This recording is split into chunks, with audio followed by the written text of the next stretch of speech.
against the acquisition of unwarranted influence, whether sought or unsought, by the military-industrial complex.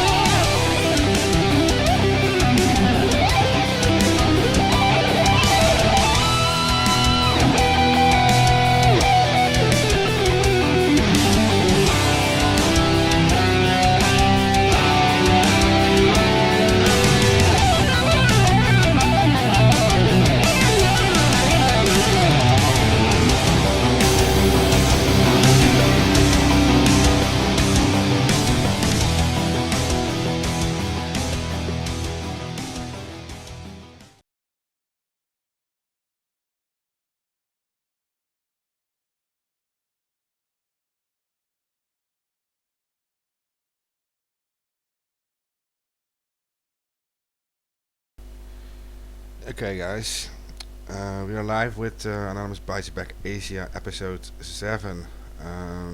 The main subject will be Fukushima and situation in Japan in general, and we'll also be talking, of course, we'll also be talking again about coronavirus worldwide. And we have a guest in from the area of Fukushima, or from Japan. And I don't know. You girls can take over now. I want. Okay, thank you. Oh yeah, and real quick, I want to ask everyone to please share this around, because that's what we depend on. I mean, on different social media, we're still dealing with a lot of shadow banning and difficulty getting the truth out, especially when it's about coronavirus. We see a lot of stuff disappear, and we can't really find a reason for it. So, guys, just help to share it if you think this information is important. So, thank you. Okay. Okay, so welcome Fumi and Sue here. Thank you. Both of them Yeah. are yeah, right? Mm-hmm. So I think if I'm not mistaken, Fumi, you're from Fukushima Prefecture. Yeah, I live in Fukushima Prefecture now. Okay, so you're still there right now. Do you move back to Fukushima after like when did you move back to Fukushima, or did you never left the place after the earthquake? When 2011, so March 11, I live in Tochigi Prefecture near Fukushima. So I didn't live in Fukushima then. Okay, so can you? Yes. But I was interested in Fukushima Daiichi nuclear power plant. Mm-hmm. Like how tell us on news. So I went to study in Fukushima. So moved to Fukushima 2019. Oh, I see. So can you give us a little bit general background about the earthquake in Tohoku in 2011? Because probably you know a little bit more than us about the earthquake in general. Sorry. Okay, so can you give us a little bit of background about the earthquake in 2000 and Yeah. So when on 2011, I studied social studies in junior high school. So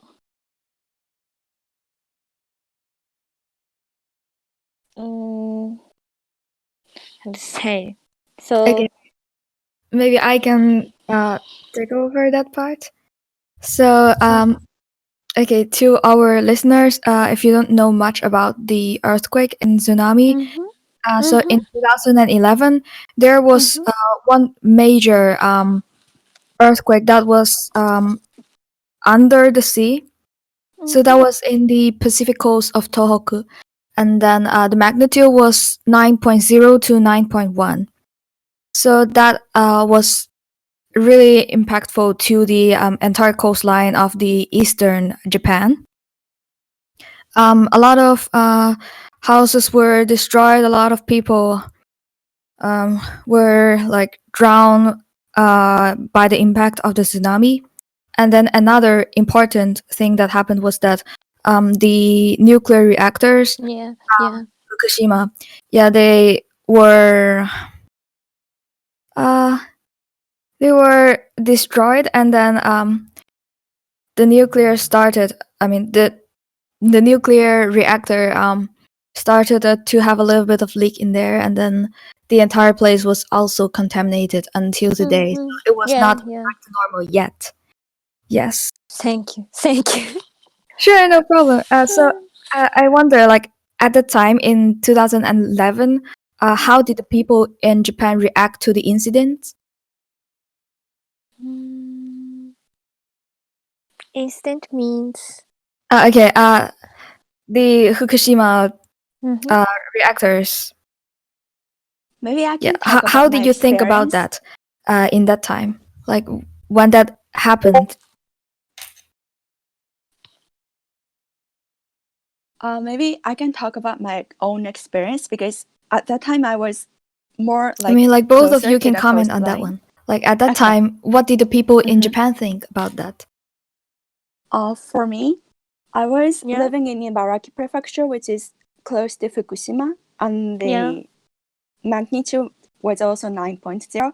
So like, I were the didn't have. people afraid of the nuclear leak at that time? Actually, we didn't know about that because there wasn't electricity, so I couldn't watch TV or Mhm. I didn't Yeah, even yeah, have yeah. radio, so I actually didn't know that the nuclear plant incident was happening. So the first time I heard about the nuclear accident was like 1 week after the disaster, and then people were like rumoring there was something happening in Fukushima, and it's kind of dangerous to like going out, not wearing umbrella when it's raining or something. So it's kind of like no clear information was there, and it's kind of like chaos. Yeah, at that time. Yes. Yes, too. So I lived in Tochigi Prefecture, so near Fukushima. So that day, I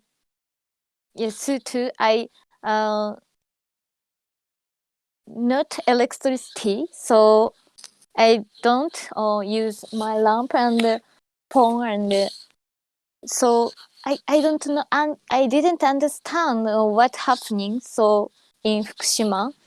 Mm-hmm. So what about the general public at that time? Like the news, I think they cover a lot about the incident. Yeah. Yes, at that time there wasn't So even what about one just variety the channels. society, the people at that time? People were just worried and scared because we didn't know like the coming earthquake are like close, or usually when one big earthquake happens there is like continuously coming the bigger one, like so we didn't know when the disaster ends, so it was a bit scary and we were also scared. So as many friends didn't know Fukushima Daiichi nuclear power plants before earthquake. So they know. Then they know. So our electricity from Fukushima nuclear power plants. Then and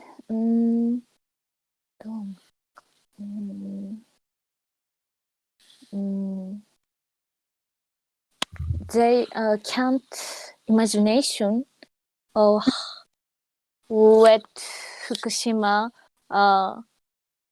damage, so they understand them. Okay, so at that time, do you know anyone who was living in Fukushima? I personally didn't know anyone. I don't. Yes, it too.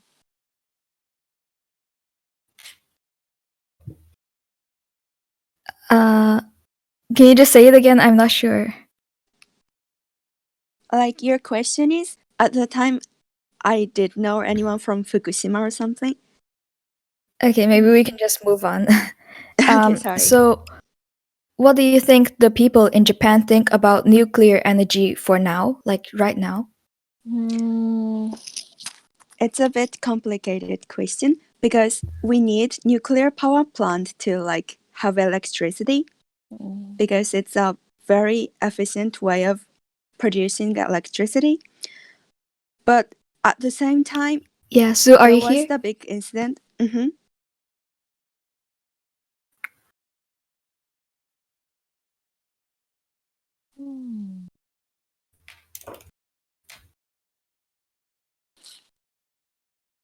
Yeah. I can't clearly answer. So because 福島第一 nuclear power plant in Futaba town, 大熊 town in in Fukushima prefecture. So the area, not agriculture, not industry. So they have to go Tokyo to work before power plant, but they accept a nuclear power plant. So they had jobs and their town get more money. So I can't yeah, I can't answer the question. Okay, so the general public, do you think they still trust nuclear power?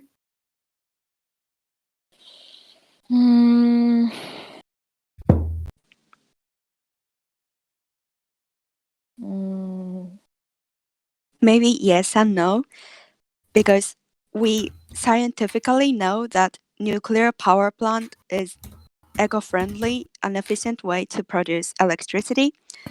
But also at the same time, many people were still being suffered. So generally, we know that it's an efficient way Okay, to so produce until now, I electricity. think there are quite some campaigns around Japan or internationally saying that we should support Fukushima by buying their farm products. For example, like rice and fruit. You know about that, right? Yeah, especially rice. So a lot of rice exported from Fukushima would have the label about supporting the prefecture's economic growth to restore the place. Yes. So do Japanese people actually would be willing to buy those products, or those are just campaigns? But the people, do they like it? I'm actually willing to buy those stuffs because it is the best way to support them, because Fukushima people are suffering from prejudices, like their products are like polluted or something. Those kind of prejudices are like their sufferings. So I'm willing to buy their products to support them, to show support for them. Yeah.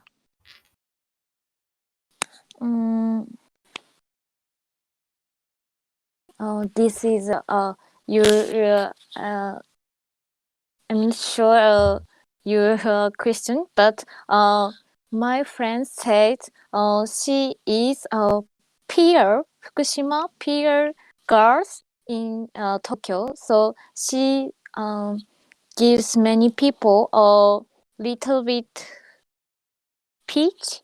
So one woman, oh, this is delicious. So where where so the peach from where in Japan? So where prefecture? So she's my friend said Fukushima prefecture. So uh, the woman surprised and she uh, get get out. So how to say peach and outside. So Mm-hmm. she is she very sad. Yes. So this is real in Japan Okay. So if they, Fukushima. Yeah. yes. For Fukushima agriculture product. Okay. Uh, okay. So maybe you can help us a little bit with the translation, right? Okay. Mhm. So back to that question a little bit earlier. At the Mhm. time, in 2011, Mhm. what did people in Japan in general think about the incident in Fukushima? Like, do they still at that time like, because before they trust the nuclear energy probably a lot, and at that Mm. time, did anyone just flip over and become distrust about the nuclear energy? Like, were they very shocked about the incidents? Did they see that happening? I mean, did they expect that to happen in any time? I mean, in 2011. I mm, I think the incident has a big impact on our Sue, are you thought there? toward. Yeah, yeah, yeah. Can you hear me? Hello. Yeah. Me. uh, Okay, you're good. Can you hear me? Yeah. Okay. Can you hear me, Smiler? uh, Yes. Yes, we can hear you. Okay. okay. I think Sue might not be here. Okay, then maybe we can go on. So because you are in Fukushima right now, Humi, yes? Yes. Okay, so probably you will see them rebuilding the community. So how Mm-hmm. is it going on for now? Mm, so community like Fukushima people. How-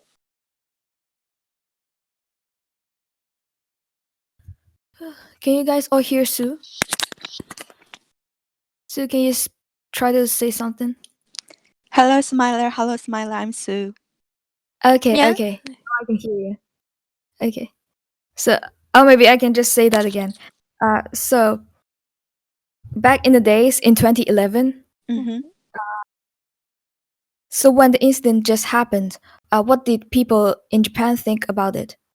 Were they shocked about the damage that was done by the nuclear power plant, or they somehow have expected it to maybe happen in the future already before that time? Um, maybe in some other areas, but because I was living closer to the earthquake area, Mm-hmm. I was more shocked by how my house was damaged or something. So I personally didn't think a lot about the nuclear power plant at the time, actually.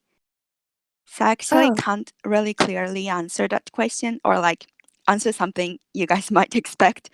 But uh, yeah, people were anyway so scared about the accident and the Mm. like incident. Yeah.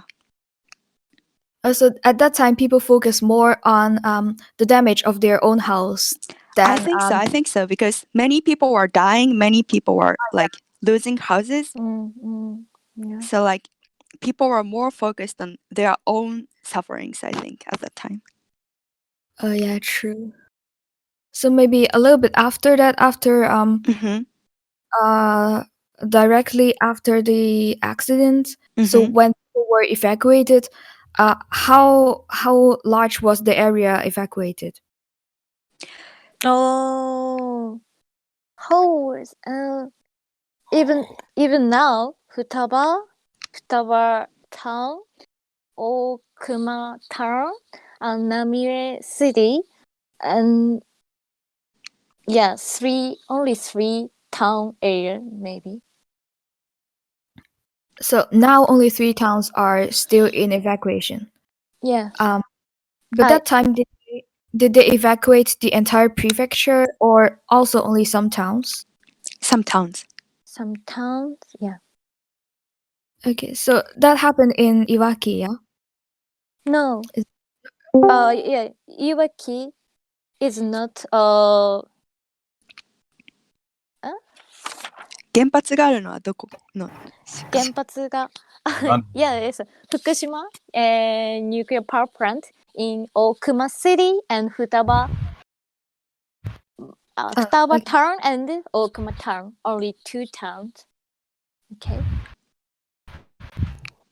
Oh yeah, right. So only those 2 towns were evacuated. No, as a town evacuate. As more as a town. So like Tomioka town and Namie town, so evacuates. Oh. Okay, let me just check the. Oh, okay. That was quite a small area that was evacuated. Yeah. うん I totally thought it was like even going further. So as like the big cities like Fukushima city was not evacuated at that time. Yeah. Okay, so the impact was actually not that big to people in the prefecture, is it? Yeah. Okay, great. So after the incidents, like after those damage was done, how long did it take the government to like start building up, like rebuilding the community? Mm, えーっと、富岡、双葉、相馬。 I think they are still on the way. But Yeah. as No, for houses, yes. and the like, I actually don't know well. 仮設住宅とかってどのくらいで出来上がったんだっけ Maybe 2000 May 2011, I think. Yeah, maybe Ah. 2 months or something. Yeah. Okay, so they only started reconstructing after 2 months. Yeah. In So that 2 months, everyone like left the city. yes. Okay. So if when women lived in Okuma machi, so they have to live in Fukushima. Oh, okay. Yeah. So, like a lot of people went to Fukushima city in that time. Yes. For example, Iwaki and Koriyama, so big city, they have to move. Oh, okay. So people moved to Fukushima and Iwaki. Right. Yeah. Okay, I see. So after that, starting from when did people move back to those of their own hometowns? So each town, like for example, so maybe 違う。Naraha town, so 2050, so they people can come back their town, but yeah. So Okuma, a little area, Okuma, not all Okuma town, so a little how to say, one area. This to いつだっけ This March, they can live in Aokuma little area. So not Oh. all. So each town different. Hmm. And you are talking about this year, like 2020? Yes, yes. I see. So, actually, online, I have seen that only 23% of the people moved back to their own hometowns. Yes, yes, yeah.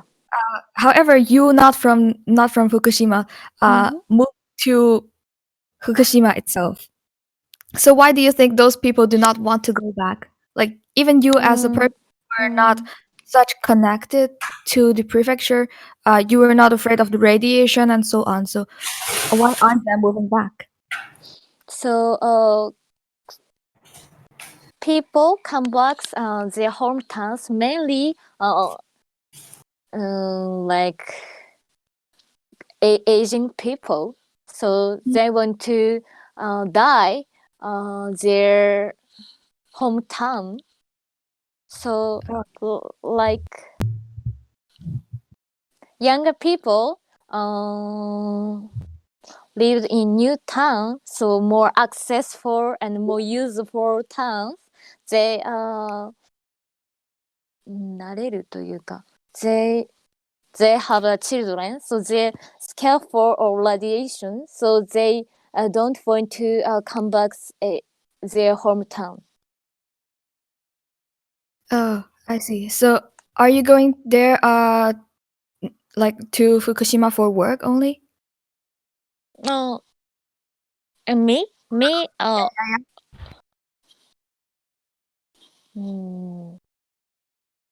sorry, I didn't understand. I'm not sure. Okay, so for people who move now to Fukushima, are they usually going there for work or are they there to help the rebuilding of the community? Yeah.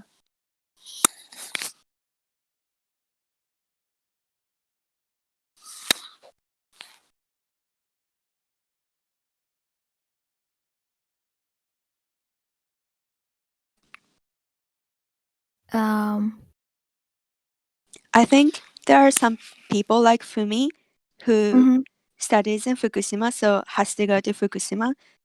uh-huh. And also some construction workers who are contributed to reconstructed city also moved to Fukushima.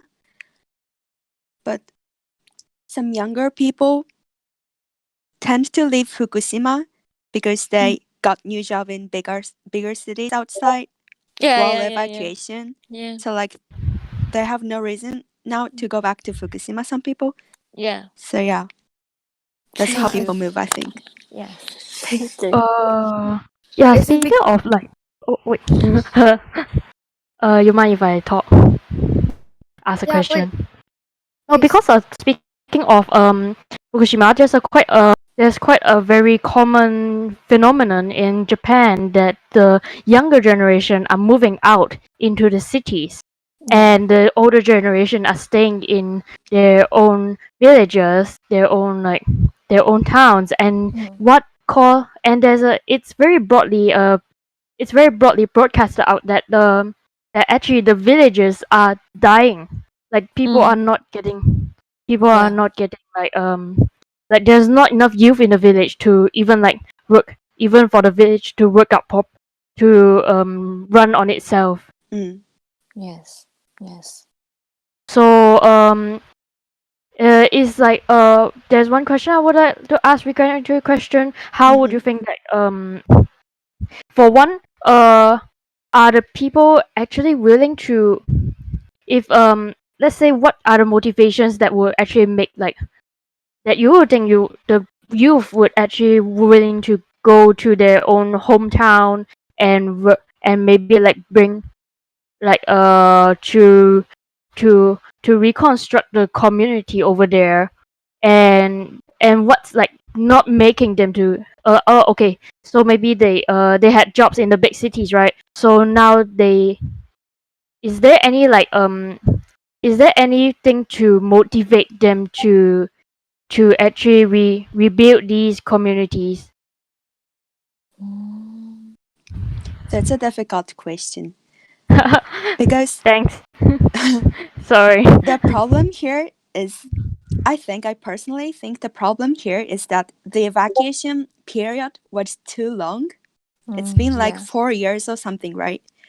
So like if the evacuation period is only like 1 year or like few months or something, they might be coming back, right? But it's been Okay. 4 years or like longer, so they have new life in the evacuated area. Yeah. So like Yeah, true. their friends So are there, their work is there, they are really settled in the new area. So like they have no reason to go back now. So yeah, it's a bit difficult. Some people want to reconstruct the city, but their community is somewhere outside. So Okay. Oh, sorry. To how to say 2,280 people evacuees that died after March 11 on Fukushima Prefecture. So it is disaster related. Like they have to move other area, so they they have more stress and illness. How to say?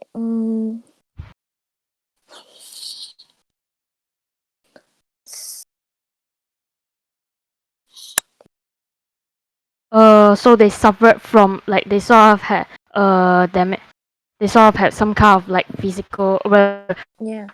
mental of the stress of the damage they had in their life. They had caused by this earthquake, right? So, yes.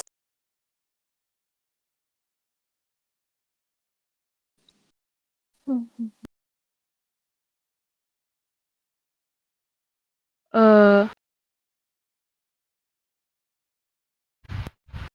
Okay. So is it like is it because of they think of like they had this sort of like they don't want to like remember about how the earthquake like sort of have the earth the like how the they don't want to remember about the earthquake, so they don't want to like sort of return to the area, right? Is that how you want to say? What I want to say?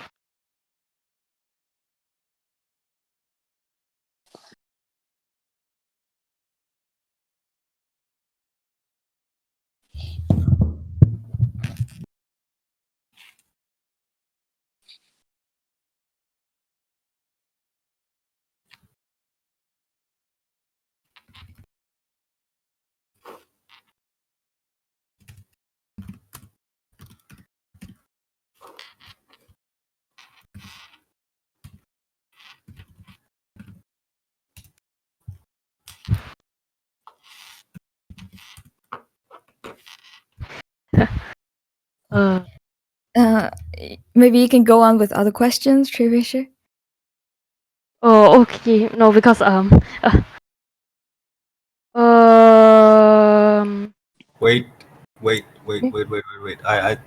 I'm complicated with the texting, the different language. Hold on. Yeah, This just one. ask something if you want to. Anytime. I think how to translate that. 地震のこと覚えないだから帰りことない。That's all. 地震の記憶は消えたいために、もう福島に戻りたくないですか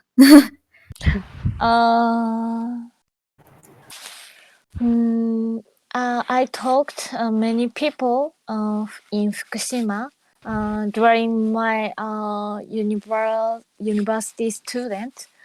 So, but I had not Mhm. met people. So that case. Oh, okay. So Yeah. okay. So they are okay with like that accident already. Yes. Mm. Okay. It actually depends on people, I think. Some people are okay, some people are not okay, I think. Mm. Yeah, and it also totally depends on how much impact that Yeah, happened true. to their families and friends. You True. know, that could True. be kind of traumatic. Mm. Yeah. Okay, so Some do you guys have other questions that you want to raise for now? Like Sri Fisher? Anything? Actually, I have heard that for now, the governments of like the prefecture, the how you call 机器 わかりません the leader over there, they want to like rebuild the area, like wait a minute. Okay, they want to rebuild the area around the nuclear plant with renewable energy, and like, and they say by 2024 they will build 11 solar and 10 solar plants and 10 wind plants on the land over there. So I mean, like, if is anyone like quite, is there sort of like, is there somehow, is there like media over there reporting, or how the Japanese media actually portrayed this, like portrayed this like this proposal to rebuild the ones like radioactive area with with these renewable energy. I think their main purpose of making those kind of area is not to like produce electricity, but actually try not to let people live in those tsunami affected area. I think Oh, you know what I mean? Because yeah, yeah. there were Interesting. people living coastline, so because tsunami came and many people died. So the government is trying to make the coastline a public park or like solar panels or something, and Yeah. let people not live in that area, so that in the future there's not gonna be that much, disaster. Yeah, that actually makes Ah. sense because that piece of land is rather big, and then the radiation is still going on in there, so it's Mm, not so safe to live in, and mm, it makes sense to use it for energy production. mm, Yeah. Okay. So I have seen online that Fukushima, the prefecture's regional government, would want to like raise the percentage of renewable energy usage in 2040 to 100%. So they would want to power the entire prefecture with only renewable energy that time. mm. And that is kind of a pioneer because right now in Fukushima, they have 40% of the energy um, complex, like contributed by the renewable energy, while the whole country on its own only has 17.4%. Yeah, so uh, like right now they are already using quite a lot of renewable energy. Do you Mhm. think that is an impact after the earthquake and tsunami, that people want to like lower the reliance on nuclear power, or is it just something else? I think it's definitely the impact of the disaster, I think, especially in Fukushima area, Mm-hmm. because I'm sure no one would want nuclear power plant in Fukushima anymore, Oh yes, because people are still being suffered, yes, true. After all this year. Mm. Yeah. Fukushima. Fukushima. So tsunami uh, yeah, coming Miyagi prefecture. So their area, many people die, but Fukushima, too, coming tsunami. So 40 people die from tsunami, but nuclear power plant accident. So police and other helper people, they can't help damagers, so tsunami damagers. So Mhm. they all die. Oh. Okay, you mean die from the earthquake or tsunamis impact, or from the radiation? Oh no! So police and other like police Mhm. and let's say, mm, for example, like tsunami damages, but they still lives. So they can't get up uh, themselves, but Mhm. people help them, so they maybe lives, but nuclear power plant accident. Mhm. So police and other helper can't search lives Mhm. because government stopped. Uh, so like not how to say. I remember at that time there were also volunteers who just devote themselves, regardless of the radiation, to just help people searching for Yeah, survival. yeah, yeah, yeah, In yeah, yeah.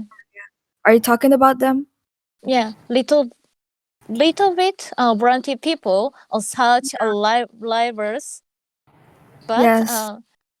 they uh, they can't use a big machine for like uh, Yeah. get get up other debris, and so they can't. They can't use like machine. So they only use like shovel. Yeah. Hmm. So that was not very effective, but Mm. at least there were volunteers who were willing to go there and help. Yes. Okay. So like for now, this year until so I've heard that the government um like in the general, the central, not the central, the I mean Oh. the national level, Abe actually supports nuclear power. However, the environmental minister Koizumi Mm. does not agree to that, so he thinks that we should lower the usage of nuclear power in Mm. order to like avoid future disaster like Fukushima to happen, like this um, like nuclear reactor accident to happen again.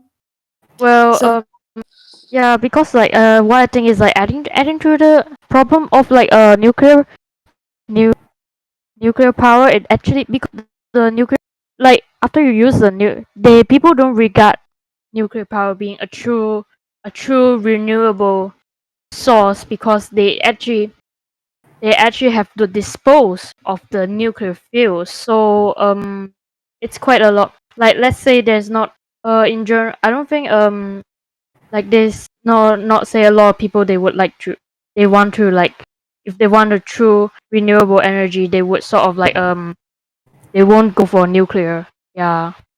Uh yes. I mean, Smaller, you like, go on. okay, there is such a conflict inside the government.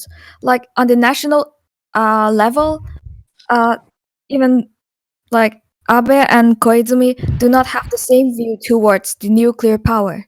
Yeah. So, yeah, so what does the like society, general society in Japan thinks about that? I mean, like people even outside Fukushima, do they want more nuclear power, or do they want to like lower the reliance on nuclear power? I think it really depends on people. For people from like Fukushima, they definitely not want the nuclear power plant. But for those people, for example, who live in a mountain area, they might have to leave their home. Like they might be forced to leave their home if the renewable energy were to be like built in the mountain area, right? So those people would want other source of energies might. But yeah, so it really depends on people, I think. Okay, so what about like on the larger scale? Do you see more people, for example, like on percentage that you are in contact with? Do you see a majority or a minority, or it's kind of 50-50 on both sides? I think in general, Japanese people, I think personally, I think Japanese people don't want nuclear power plant to be built because the incident is kind of new to us. And we can't really say that we want nuclear power plant because there are so many people still being suffered, right? So Yeah, in true. general, more people are willing to have the other source of energies except for the nuclear power plant, I think. Yeah, but host town like like Futaba and Okuma, so they have they get many money from country. So if they accept nuclear power plant, so they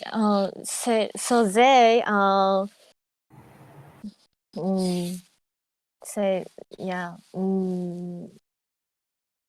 not they agree nuclear power plant. Okay, so Maybe. a lot of those cities would be paid by the government Yes. a bulk of money just to build power plants there. Is it right? Yes. So big pool and big library and Mm. yeah. Okay. I also know, like in Japan, you use a lot of geothermal energy, which is the energy that comes from the underground, like the heat from underground. You use that mainly to warm your house up, right? Yeah. Yes. Yeah. So, do you think that could, in any case, replace nuclear energy, or like take out a part of the reliance on that? That's a difficult question. I'm not a scientist, but Just like a because general view. we hope so, but I don't know if it's possible.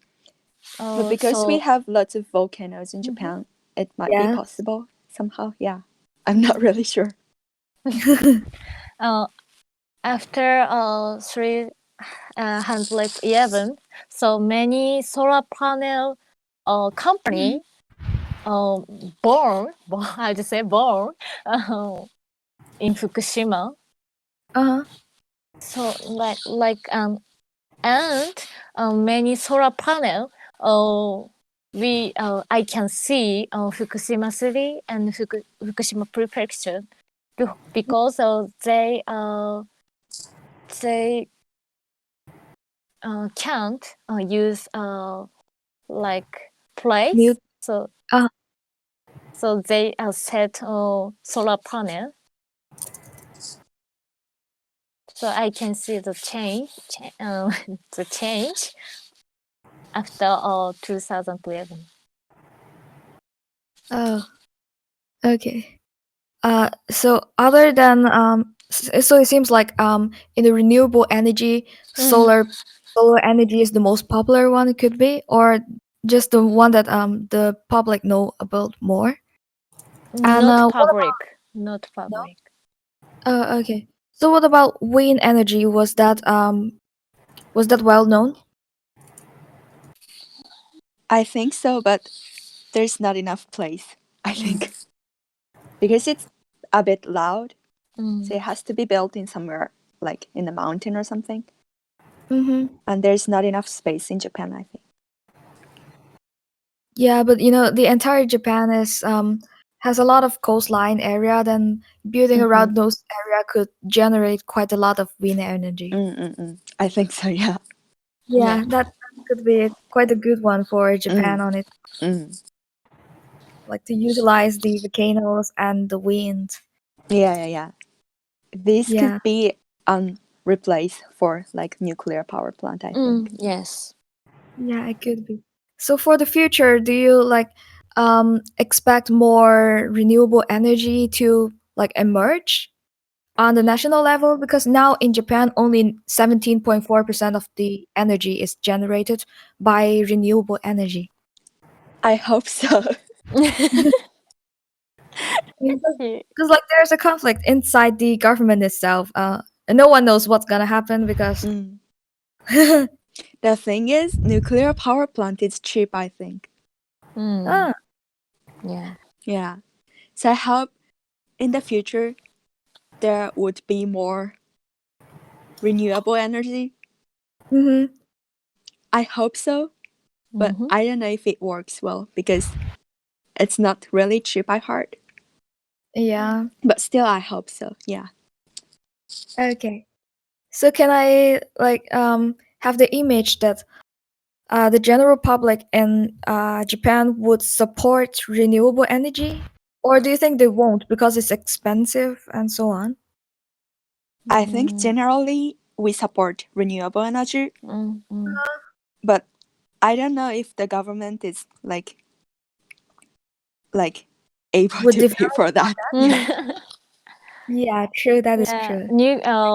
like nuclear power plant and nuclear energy is more cheaper than renewable energy. So they so yeah, agreement hoped to push renewable energy, but so expensive. So Yes. they think they think like more real. Hmm. They think use nuclear power. I think. Okay. So we have a question here about whether do you think the use of nuclear power, because it could be generated in rather cheap price for a lot of energy, is also related to military use? Hmm.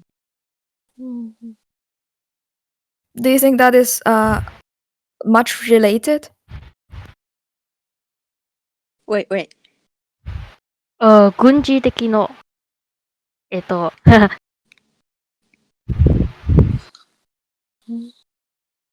So do you think the use of nuclear power is largely related to military use, or In Japan or generally in the world?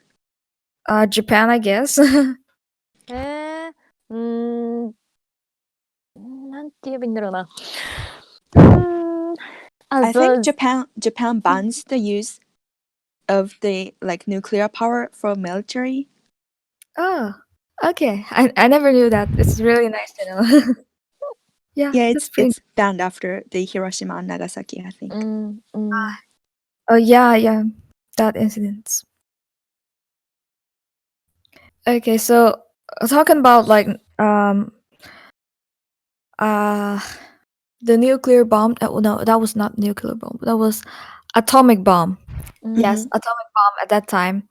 Um, like as a new generation, you guys, what do you think about that incident? Because I know that a lot of Japanese people in your generation, like the new generation, actually likes the US a lot.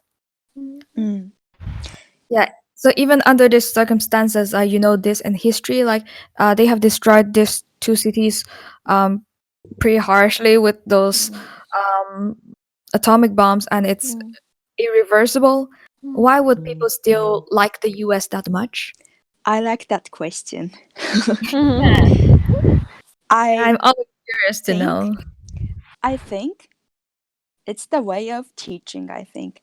We actually know it very well that the atomic bomb was fallen in Nagasaki and Hiroshima, but we are not actually taught like America did that. Oh, You know what I mean? So like yeah.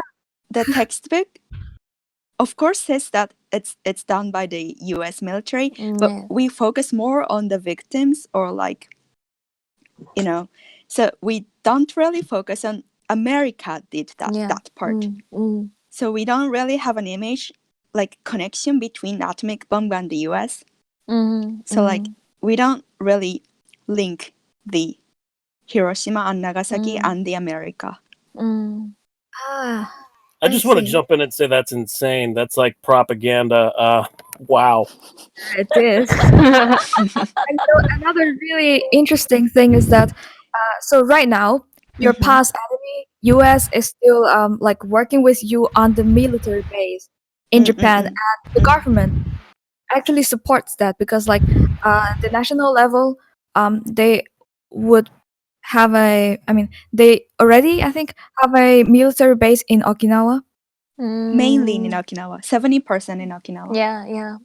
And then, like, recently, I think last year, they want to shift it to another location in Okinawa, and then the Okinawa government, like the prefecture, was not agreeing to that. However, the national government still insists to do that.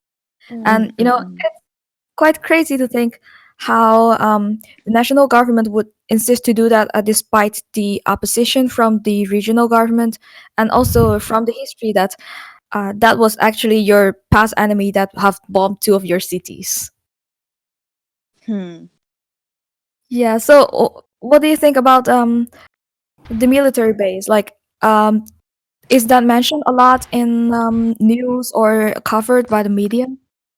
Yeah, a lot. Yeah. But it's kind of sad that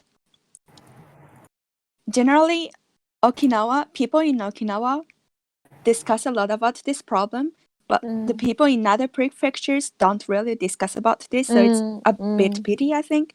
But I personally think that Okinawa has too much, how can I say, burdens?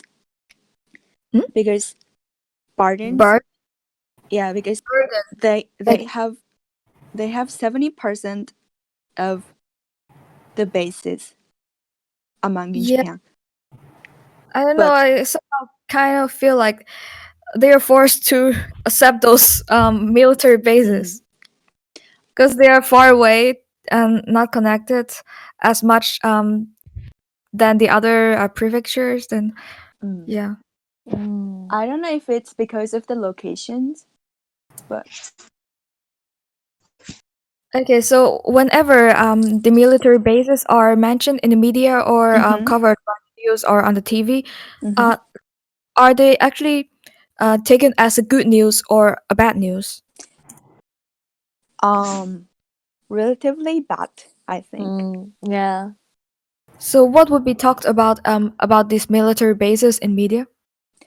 I think there are two kinds. One is like how Okinawan people are suffered, and the second one is like how dangerous the base is, or like the incident that US soldiers made. I see. And I wonder, can you just give us a little bit of the examples that are the impacts of the military base onto Okinawa? Impact, okay. Just like how are the bad news about the affected people in Okinawa? Regarding those bad news regarding like of the US bases, once there was US airplane, I think, dropped in elementary school in Okinawa, and school children died, I think.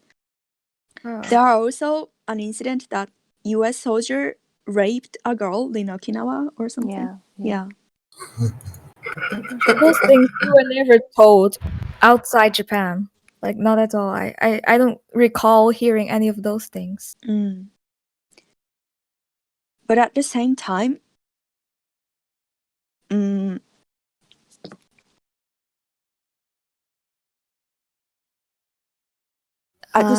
Okinawan economy is kind of depending on the US bases. It's not like yeah. how everyone thinks, but like some Yeah. people think that without US bases in Okinawa, Okinawan economy would not be running. Some people think like this.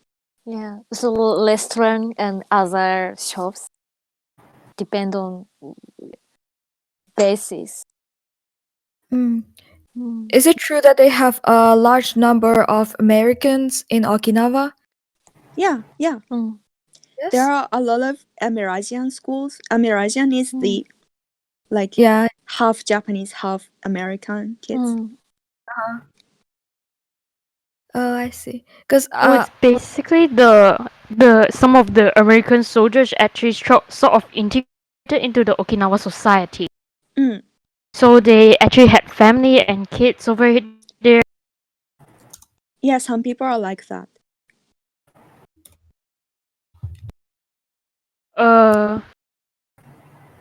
So because what I heard, like Okinawa, they actually sort of like a very dependent on, or their economy is sort of dependent on foreigners, like tourism. And so we actually had sort like from let's say from a foreigner perspective, we heard a lot about going like to visiting Okinawa and sort of watch their Shurijo the castles and what and sort of their area, but and sort of have their local produce. But how would I say? uh, but in general, the locals, they don't think they how they think about all the tourism and like from your perspective, how do you think the locals over there would think of like all the tourism and foreigners in the area? I'm not an Okinawan local, so I can't really sorry. answer it. And also, I've never been to Okinawa, so like, I don't know what the situation is like in there. But generally, about Japanese the welcome okay. tourists. Yeah. A very big, because they're very like they motivate the economy, right? They they sort of support the economy quite a lot. Yeah. Okay, but how actually, like in general, how the Japanese think about the US bases, I would say. In general. Like people from maybe from like people from other prefectures, like maybe like the main islands area, besides like Okinawa. I think, although there might be some dangerous incidents like the airplane dropping in the elementary school or something, but generally we think we still need US bases in Japan because after the World War II, we decided not to have the own army, you know? So yeah, I heard your army is limited to No, we don't have army actually.係啊，佢哋叫嗰度 It's 自衛 called 隊啊，佢哋 self-defense 叫做自 force. 衛隊，唔可以 yeah 叫軍。okay. yeah your army, what I know is that your army is limited to defend yourself, defend your own land. Yes. Right. So it's not actually allowed to call it an army. Okay. So we call it self-defense force, and it's not okay to call it army, actually. Okay, it's not actually an army. No, yeah. Right. But so yeah, you're right. We can only defend ourselves. So like if there are I'm not really sure actually, but we still need US Army to protect Japan. So yeah, although there might be some dangerous situations, we still need the U.S. Army. That's generally we think. I think. Okay, because I remember that there's one time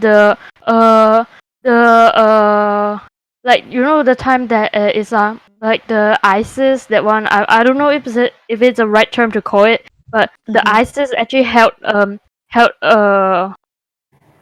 what do you call that like there's like one of the Japanese national actually was like held held held like as a fugitive, or what, how to say, like the ISIS actually held one of the Japanese national, and that sort of and got executed by it, and that sort of sparked in the sparked like some of discussion in the country that whether the self defense it's right to just only self defense within their land, instead of like because like the just defense their own land, and not to come out of Japan, because because the victim is definitely a Japanese national. Yeah. So on that note, how would actually how do the Japanese think about that incident in general?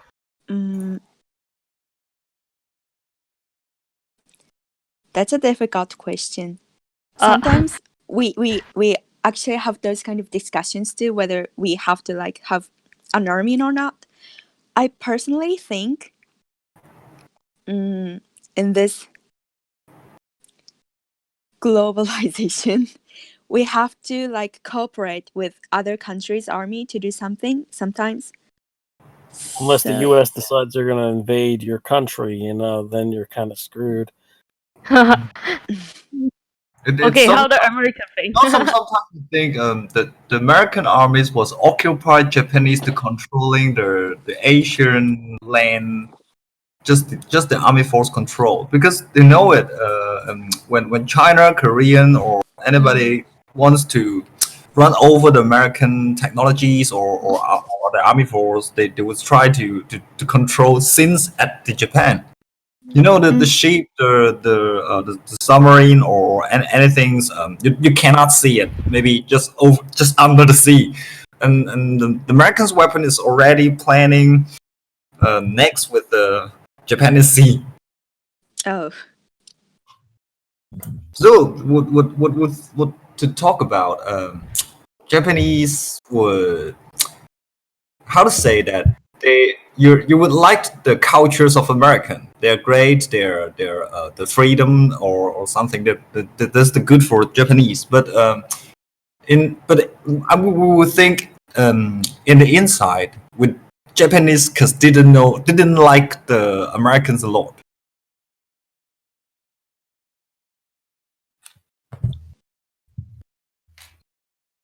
Sorry, what's the question? No, just what would you think? You talk about because you not really didn't like the American, but do you maybe how to say that your inside feeling? What would you think about the Americans to occupy some type of for you say that the armies or they didn't let you got army force to protect your countries by the Japan. Would the younger generation to emergency one day Japanese can have their armies again, or maybe the Japanese think they don't want to die, they don't want war, so they don't want to take the armies anymore, just use the other country to protect Japan. That's also I think yeah. I think it's interesting how we see the army differently. Like for countries who has army is like to protect themselves, or like you know.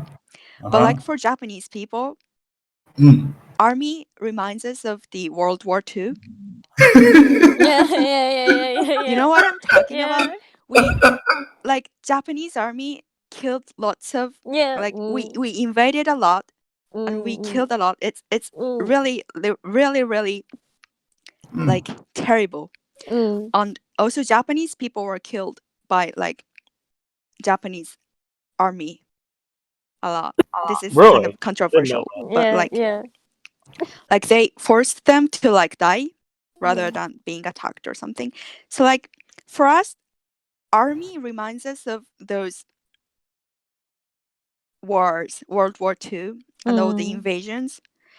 So I don't think we all agree with making our own army. We So don't they, really have an image of protecting our country toward army.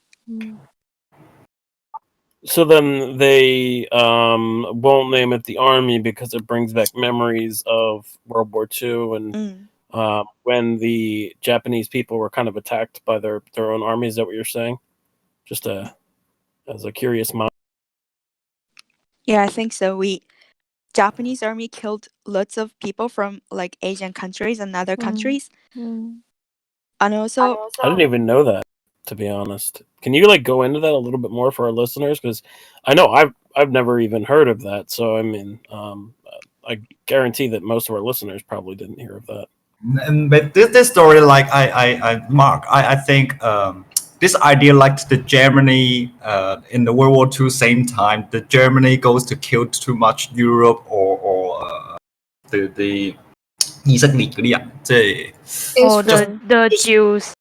Yeah, it's like just like similar how the Germans view Nazi as the not what has Yeah, Nazi done to their own. Yeah.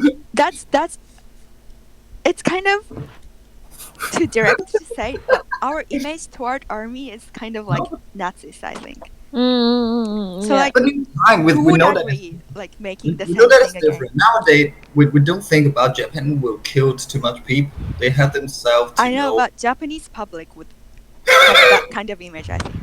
So I'm asking in the younger generation, what do they think? Would they want to rebuild their army force in the future to protect themselves, or the younger same like the older, like the 17, 18 generation to think, oh, that if begin the war and we will kill too much Japanese, we don't want to die, so we don't want to rebuild that. In Chinese, it's called a 軍國主義, something like that.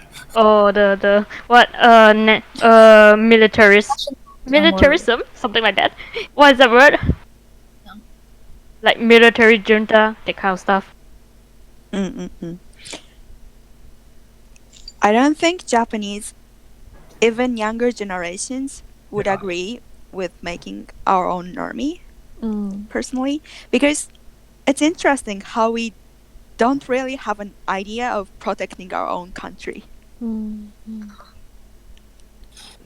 But I feel like on the economic side, you are very protective about your country. For example, like there are products that you will never ship outside your country, so all the best products are only sold inside Japan. Oh yeah. Yeah, on that side, you are kind of protective, but not true. on the Yeah. military level. Like that's a difficult question. I can't even answer it. But yeah, generally, I think we don't really agree with making our own army. That's something I can say for sure. Yeah. So what about among the younger people? Would you talk about the military stuff, like those things? Never. Would it Never. Maybe some like military fanatics they will talk about it, but on the general scale, not a lot of people they would like to discuss about the army, right? In Japan. Okay. Wait, is it? Oh, there's actually one thing I would like to ask. Is it actually considered to be very embarrassing to ask to even like mention that even like tell the people that they want to have their own army, to be honest, in Japan? Personally, if I meet somebody like that, I would feel a bit scared. Oh. Yeah, I think that also it's not like only in Japan, it's also in Germany because like people would not want you to talk about the military. Like even talking about other countries' military, they would want you to stop right there and be like, "Can we just talk about something else?" Is it like that in Japan as well? Or do you talk about military force of the other countries? I mean, are you just not generally not comfortable about talking about military stuff with people there? It's kind of a pity, but I think younger generation in Japan are not really interested in those kind of stuffs. So like, just we don't really talk about it. What about the like military base in Okinawa? Would they bring up that anytime, or just Younger no? generations. I think people in Okinawa talks a lot about this, but it's a pity, but not us. Not like people living outside Okinawa don't really talk about this, especially younger generations, I think. Is it just more of like they're not like aware, or they don't have the motive to care? What you call mukanshin? Right. Yeah. Oh, I think it's kind of surprising how Japanese younger generations are not interested in politics or their own countries or something. Yeah. yeah. Because Some people can't even answer who's the prime minister of Japan right Oh, now. Really? okay. So That's yeah, actually true. yeah. Many Japanese children don't watch TV news and newspaper. They don't read and they don't watch. Seriously, because I heard something Japanese. They said NHK is the only free and open television channel in Japan, and if the other more the television channel, they all need to pay out the money. Something. So it's been easily to the news control by the government or something media control to release the news and control the places. That's easily. Yes. Okay. I mean, like, because in what I heard in general that the Japanese are actually considered politics something that it's not a job that people would regard as how do you say, useful, or they won't, like, they just simply don't want their, like, don't want their like the parents simply doesn't want their children to be involved in politics. Yeah. True, that's true, yeah.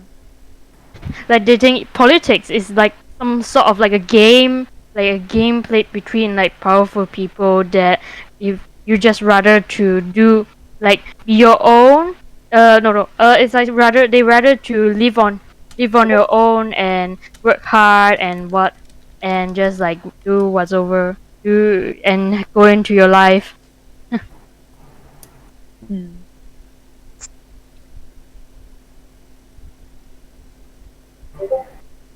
Okay, so like they don't really care that much about political things. What about like environmental issues? Because on the global side, a lot of people also don't care a lot about politics. But global warming is a topic that everyone would talk about right now. Right. So, environmental issues, are they popular in Japan? Yes, little by little. For example, plastic bags are like being cursed recently, finally. Yeah. Yeah, actually, when I was in Japan, I was really surprised how frequent they give me like plastic bags. They're gonna like That's the there's some question. stuff they do like stuff you with plastic bags. Oh, Yeah. And if Yeah. you're Japanese no, is it's The plastic bag problem in Japanese is quite crazy, and when I find anything, they seem like to giving you the plastic bag in free. So Right. they put It it is. in you. Yeah, So and it's if you're finally going to, traced. yeah, because if you're going to buy food, even though the food is already packaged, they will put it in one plastic bag and then put it in another plastic bag with the other stuff. Right. That happens quite frequently, Right. yeah. And then, and The especially detailedly packet in everything product is I hope that is a Japanese to respecting the things to maybe their presents or their gift they're also in the beautiful packing with too much maybe paper plastic or something seriously. I think it's also like highly dependent on the culture because they want to have things packed really nicely for their customers just to show respect. That's interesting. Yeah. So before that, uh, the Japanese in general, like since when do they think plastic bags are a problem? Quite recently, I think. Mm-hmm. Like when I was in high school, so it's 4 or 5 years ago, it wasn't a problem actually. But like quite recently, when I entered after entering university, I started to like hear lots about like charging plastic bags or like not giving plastic bags. So it's quite recently, I think, compared to other countries. So about how many years ago? I depends on the prefecture, but my area is from this January. This January. So like 1 month ago. Yeah, right. Oh, interesting. Okay, so like other than the plastic bags, I think more cultural things that impact the environment would also be like having hunting a lot of fishes. Mm-mm-mm. More exotic to us, the people outside Japan would be like hunting dolphins Mm-mm-mm. and yeah. Okay, so for and okay, so for that we know that Taiji is famous for being one of those sites of dolphin hunting. Mm-mm-mm. So you guys probably know about that as well, yeah. And other than that site, are there any more that's famous for dolphin hunting?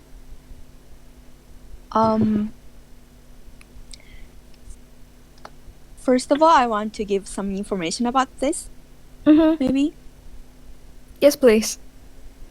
Actually, not many Japanese people know about dolphin hunting, actually. For me, I heard this for the first time when the you guys, the host, sent me some question about dolphin hunting. Okay. And then at the time I thought like you were missending me because I thought dolphin hunting, I didn't know that dolphin hunting was happening in Japan actually. And I heard there was the like very famous documentary called The Cove, and it's been famous, and it's about dolphin hunting in Taiji. Mm-hmm. Yeah. So yeah. I see, but you guys do know a lot about whales hunting, yeah? Yeah, we do. Yes. Okay. So I've heard that actually like because whale meat is seen as prestigious and precious, so it would be more expensive. And to replace that meat, some people sell dolphin meat instead. And not like directly saying dolphin meat, but they mislead their customer a little bit by, I don't know, the description, and then mislead them into thinking that that is whale meat. And that is one of the reasons why the corporates would hunt dolphins instead of whale, because it's bigger, it's smaller, it's more approachable than whales, and not so much effort and money and energy has to put in there. So That's interesting to hear because in my image, Mhm. well, it's something not yummy and inexpensive. That's how I thought. Inexpensive.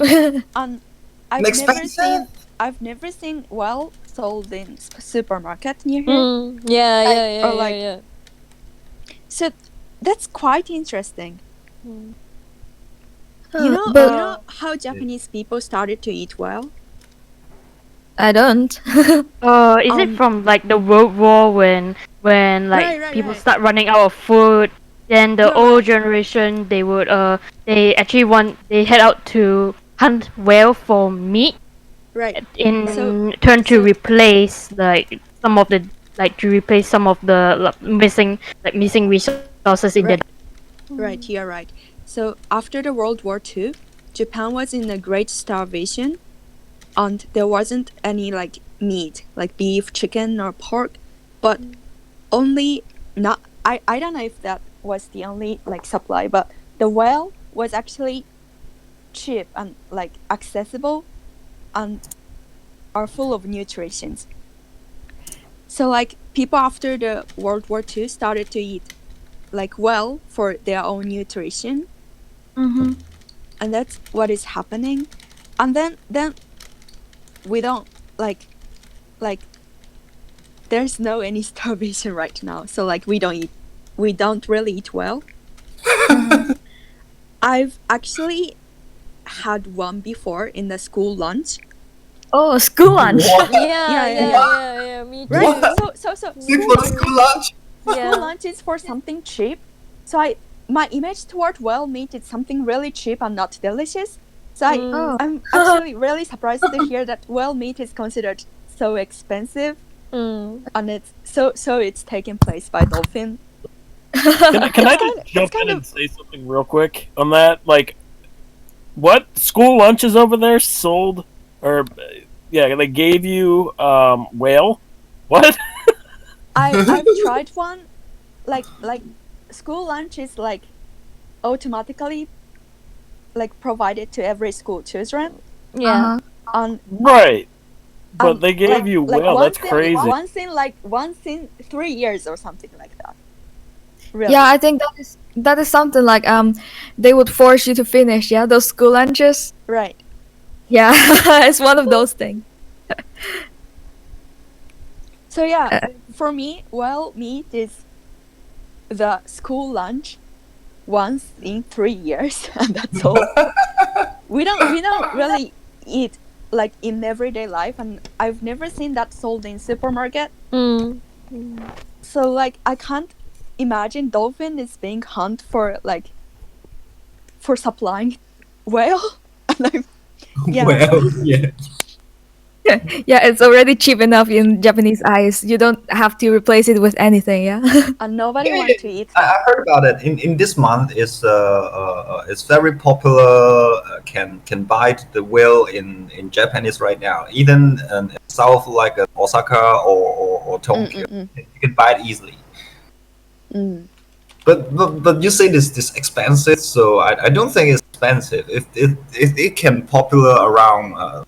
Most shop have you can buy the whale to eat for food. That means I don't think that's too much expensive. But maybe in something crazy things like right now Chinese call it 野味. We don't think how to eat a bat or eat a snack, something like this. So- You mean that's the rumor? Yeah. About That the video whale was actually from. about the- Go ahead, go. No, about the whale hunting, real quick. It's not always being done by Japan, right? Because Norway is very big, and Norway is in Europe is very big in with whale hunting, and they do eat the whale meat themselves, but they also export a lot to Japan. Just to add to that. Yeah. Yeah, so do Japanese people actually eat whale meat like right now?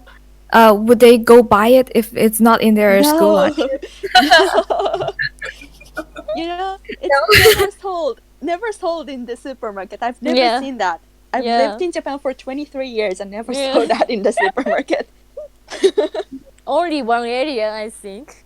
Where? I don't Like know. in the IT area? Because like in one of those sources that we've prepared for the show, there was one video. And then in that video, people actually lined up to buy the fresh meat of the dolphins. What? Yeah. Is that actually in Japan? How Is the that actually in cannibal? Japan? Yes, that was in Japan. Okay. So maybe Okay. it's the local custom, maybe? Oh, it could be. It could be. Yeah, true. So, for whale hunting or dolphin hunting, is it a cultural thing? Like, if it's not for the meat, then why would people do that?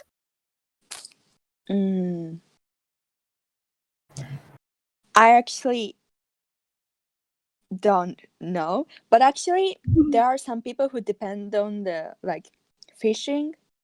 Mm-hmm. I don't know their situation, but maybe some people they rely their income on those fishing. So they sell whatever they get. Like, if they get a dolphin, they sell it. If they get a whale, they sell it. Are you saying that? I'm not really sure, but there are. I can't find other reasons. I actually heard there actually is market. They actually have market in Japan, which is because actually some of the older like the older generation, they sort of have this nostalgia on how like the times they had during the World War. Then they would like to eat the whale for just for the nostalgia. At least I've never heard about that.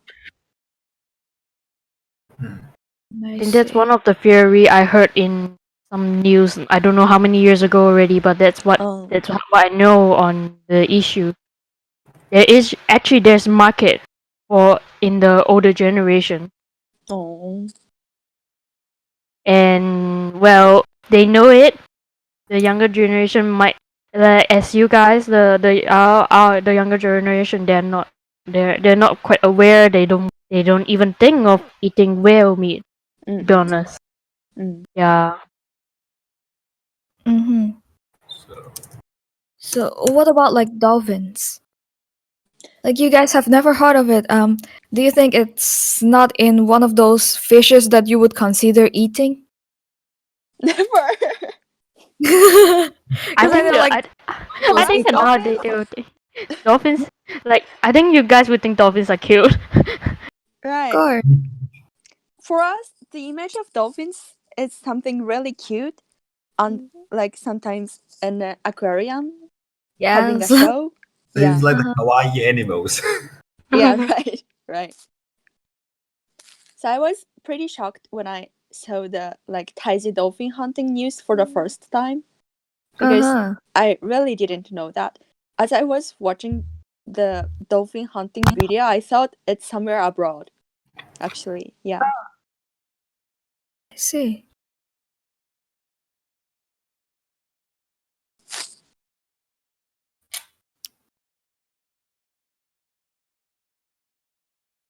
But 但唔係喎，佢哋有時獵嗰啲嘢係為咗啲工業用途嘅喎。但係鯨魚有咩工業用途咧？其實喺日本。呢個應該唔係。Okay, so he was asking, would it be possible? Would it be possible that the dolphin hunting is for industrial reasons other than the meat? 闊㗎嘛。Like, for example, the oil in them, would that be used in somewhere industrially? Wait, do dolphins have that much oil in their bodies anyway? I don't know.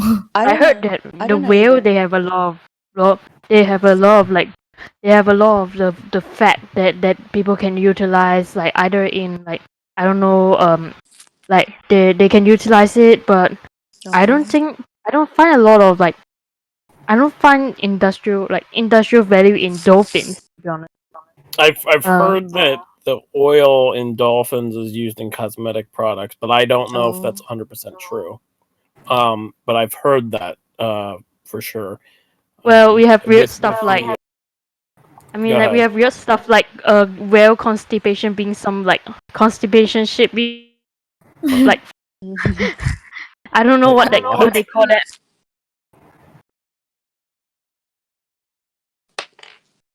Or like medical use, if you're saying that, could it be? Maybe, but I I'm have not no sure. idea about this stuff. Okay. I think my knowledge towards this dolphin hunting is like same as the people from other countries. Okay, It cool. happens. Yeah, okay, so what about moving on to coronavirus? Because it's really going viral around the world. Okay. Yeah, you know, especially recently in that one cruise ship. Diamond Princess. Yeah, a lot of There's like like 400 people now. It's insane. It's like they're literally keeping them on a ship to die. Like Mm. it's crazy.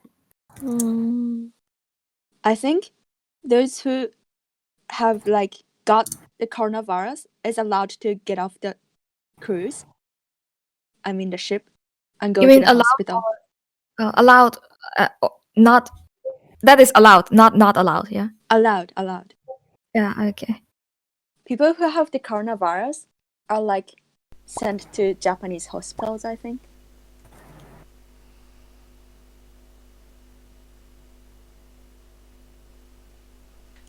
So how many affected are there in Japan? Just I'm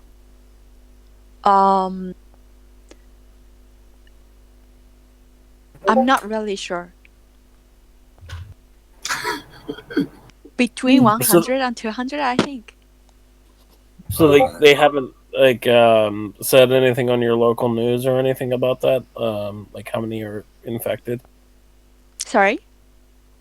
They haven't said anything like that on your local news, like how many are infected now, or like has it been a topic Oh, on the local news? there are, but like every day, like if this morning was like 1, afternoon is like 50. It's like increasing. Yeah, So like yeah, I can't yeah, really yeah. follow. Right. Yeah. Yeah, it's a little bit Oh, hard to keep on I that. get news. So Huh? 338 people Oh, now. In okay. Japan alone, huh? That's crazy. But that's include the overseas people or just Yeah. only. Most of them are overseas, I think. Okay. Yeah. Okay, so that is then Japan. Arya, can you hear me? Okay. Mm-hmm. Arya? I mean, you can also talk about the Wales information just to Yeah, I add wanted to what we. to ask Arya about also how it is in Australia, right, with the coronavirus. I mean, that's also very close to. Can you hear me at all? No? Yes, Yeah. yes. Yeah, you're Oh, good. you can. Yeah, perfectly. You just go on. Okay. I was just going to say about the movie that you guys were talking about is called The Cove. It was a documentary done about 10 or 12 years ago, and they actually show it in the university here to the animal students. And also, dolphins don't actually have very high body fat. They are just simply easier to catch because they're more personable and they're more likely to come up to you.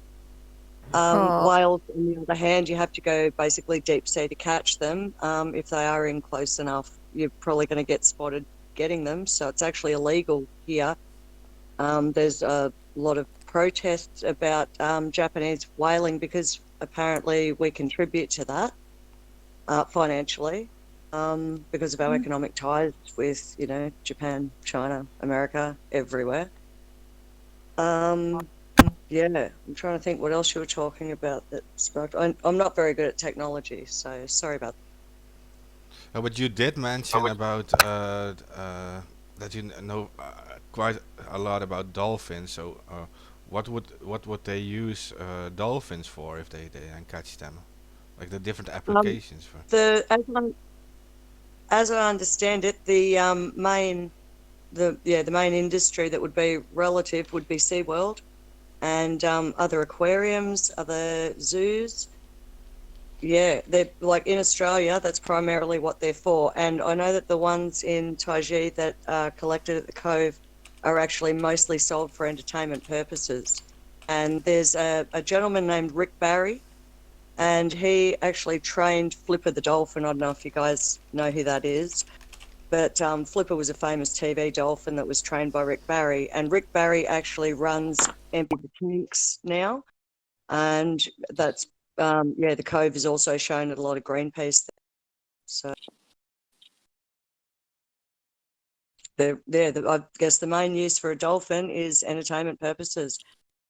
Once they're no good, they're quite often sold as pet meat here. I'm not sure what happens to them in other countries.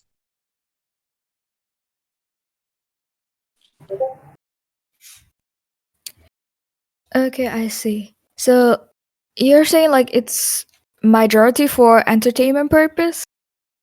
For Correct. the dolphins. And what about the whale? Like both of them? Well, whales, mostly when there's an agreement that's in place for Japan to only catch whales for research purposes. And that was meant to be overseen by the UN. And I understand the ban's been on and lifted over and over. But in Australian waters and like Antarctica, where they come to breed, because they actually travel up the east coast of Australia, they get pregnant there and then they migrate back down to almost Antarctica and they give birth. Yeah. So to get like colder weather, they go up there to give birth and then they come back with the babies back down the east coast. So in that period is when Japanese whaling season apparently, is huge. And we have a lot of coast guards, all sorts of people are out there, the Navy and stuff.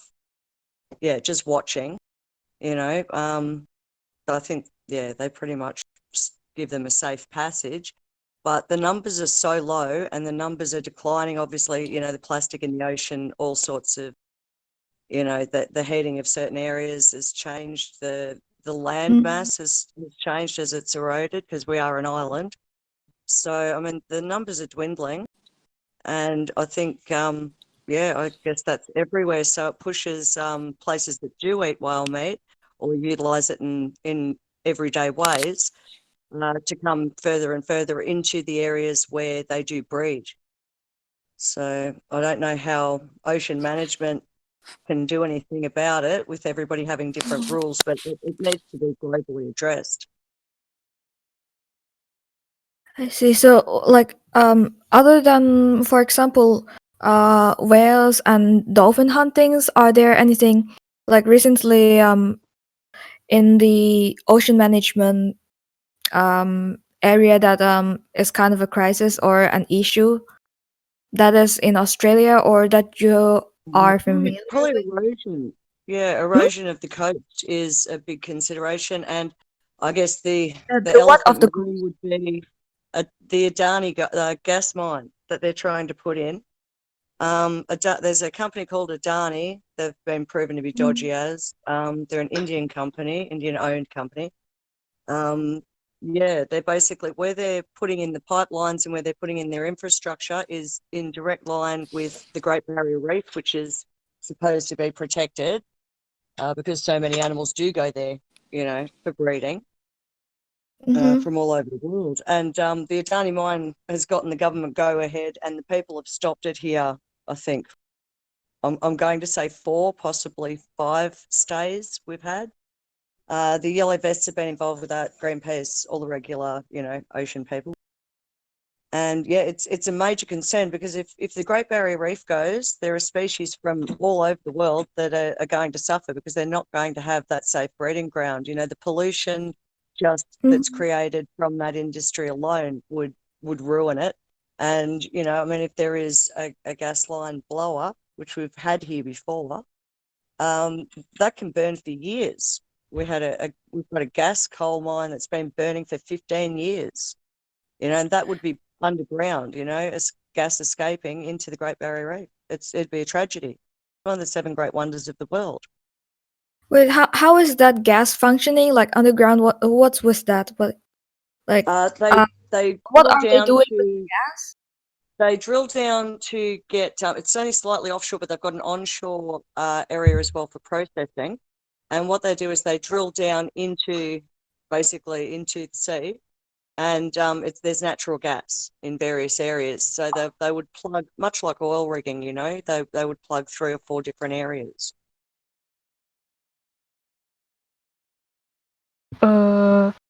Okay, so the gas pipes mainly who will be like who will getting right what kind of people would be would want these gas pipes to be built under in the sea, to be honest.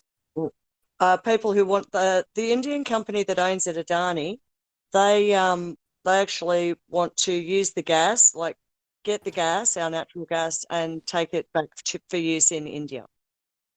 Okay, so wait, so where the gas actually come from? From our ocean floor, from the Australian ocean shore. Okay. Yeah.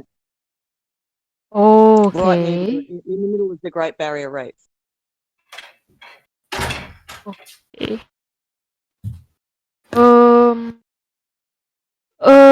Okay, so talking about ocean, like talking about the ocean about like the ocean ecosystem. I actually want to know more about the is there a problem of overfishing around the area? Cause like I would have said 2 or 3 years ago, I would have said yes. But I've got to say, our industry does seem pretty squeaky clean now. They had major, major protests. We had a lot of things go on to make sure that happened. But then we're not always told the truth either. So I'm not sure what overseas reports are that I might be. Yeah, I'm always looking at new reports. But I do know that on Kangaroo Island, the day that it burnt to the ground, that there was a Chinese-owned company that bought part of the fisheries industry there, which was the crayfish. So I was actually going to talk about that later. But there's been a few acquisitions during these bushfires that are very questionable, and that would probably be the main one. So, but that requires further research on my part too. It's very hard to get information because I think the government, they've always got their own thing going on, and they're not always open to just sharing information with us, which is why I like forums like this. Sounds like all the governments have that in common with their people. Yeah, I agree.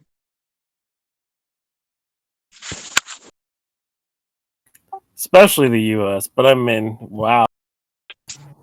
Yeah, well, our guys are your guys now, aren't they? It's gotten insane. Really, it's getting so there's not going to be much of Australia left anymore for everyone to share. It's going to be it's just going to be one big line of cardboard houses with no one who can afford to live in them. That's where we're headed at the moment. And how is the fires affecting Australia? Like I saw that most of the west coast of Australia was on fire. How are those fires being handled right now, and about how much of Australia is actually burning? I think it was 18.6 million hectares is gone, razed to the ground, black, unusable. Wow. Yeah, so, and I've got, I wrote down 6,000 buildings confirmed gone, 34 people killed, and at least 20 species considered that need to re-research to see if they're extinct. But they're considered that they've lost less of their 80% Wow, of their that's crazy. population. Yeah, and some of our most important species too. Got a list of them here. Everything from the potteroo to the black cockatoo. It's devastating. I don't know how we're ever going to recover with regards to species diversity. I think it's really important that it's like the Amazon. What have we lost? We don't know. We won't know until it's over, and it's still actually burning in New South Wales as we speak. I think that's been the hardest hit, and a lot of it comes because what they should be looking at is looking back to the Indigenous people who had it for millions of years, perfectly workable. But we have a fire season here that's from like November till say March, and that's the only time that they do anything, and that's the height of when it's dangerous to burn. So I mean, all these things, they're starting all these fires in the middle of 40-degree days in the name of backburning. It's not backburning. It to to get the little agendas going, because a lot of what's burnt, I'd like it noted that I don't know if you're aware, it's all where they want to put major infrastructure that they've been trying to compulsorily buy off native landowners and farmers for years. And now all of a sudden, it's all burnt to the ground. It's all gone. Industries are gone. Whole towns are gone. People have had to move on. Some of them have built 3 and 4 times. And they've basically forced them. So now they'll get their very fast train. Adani will get its its gas line, rather, sorry. And there's numerous other little projects that are popping up that are funded privately and by government. And it's just questionable what's happening with that land. Farmers have worked on those properties for 5-6 generations, and it's just gone. We saw news media reporting that some people were arrested for arson for this. In some cases, I'm not saying that only arson, but what do you think about that? Like how do you think these fires started? Do you think they were arson, or do you think they were accidents, or just because of the weather, or what do you think? Just to put that out there. All of the above, because Australia's a pretty big country. There were fires in Queensland, and I've had actually had a friend contact me and tell me about it and show me footage. The Gold Coast in Queensland, their shire actually set 4 fires on all sides of King Parrot Nature Reserve. They burnt it to the ground. You could hear the koalas screaming. So, I mean, and that was just, a friend's video to me. You could hear them. So, yeah, it was really, really disturbing. We've just lost so much wildlife. But they were started by council. So a lot of Queensland was through backburning.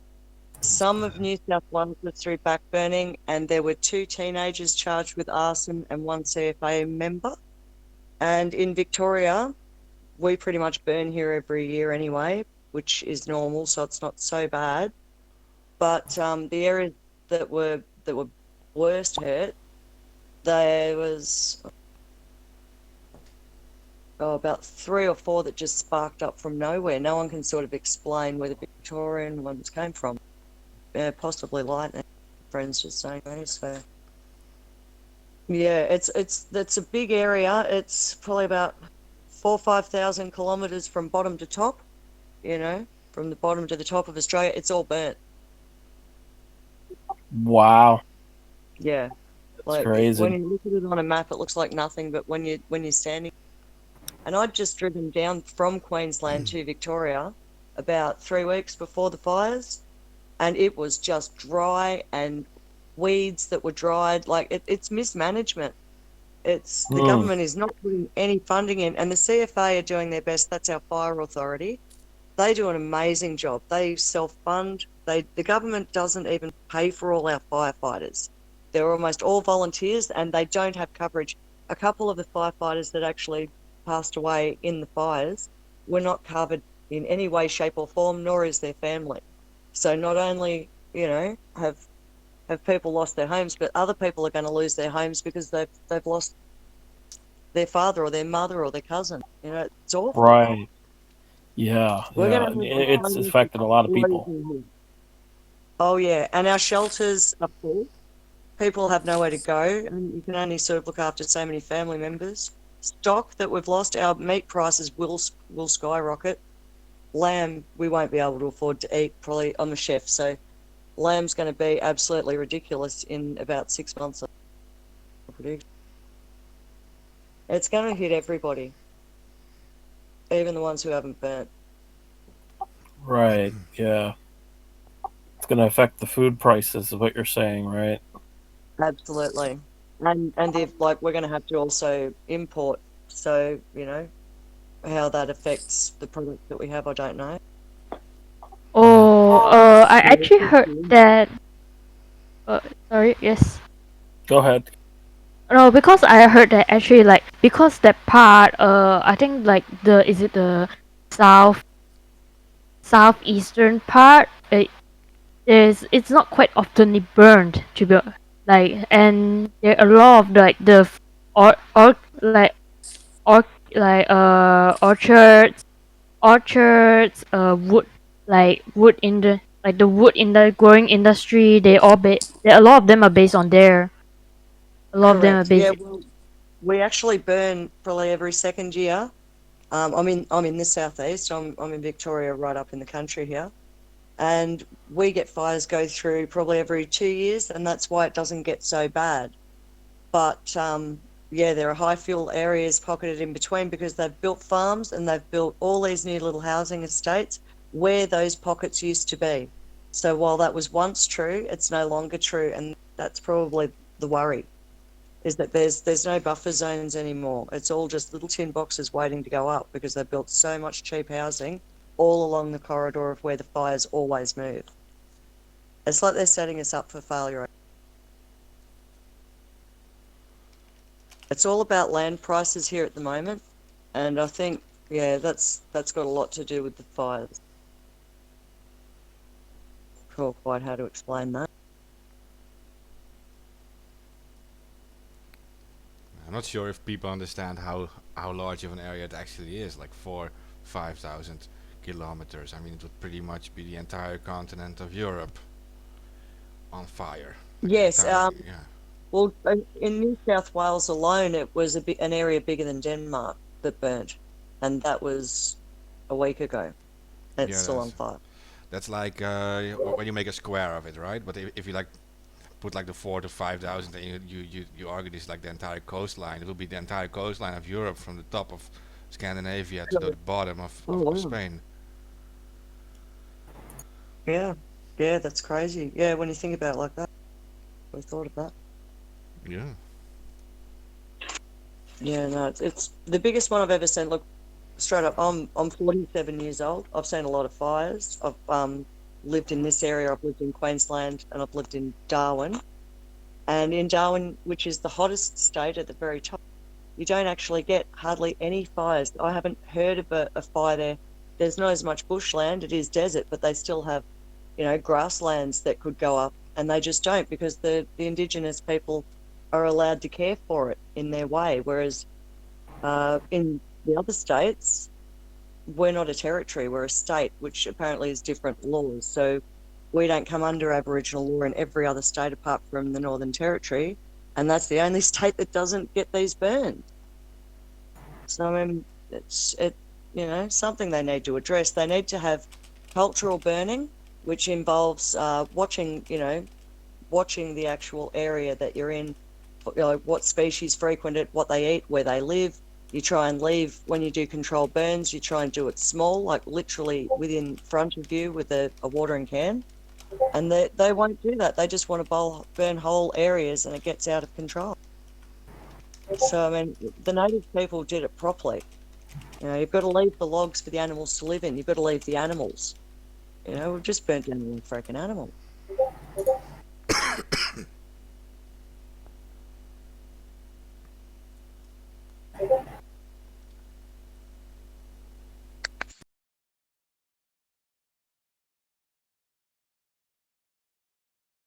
Ooh.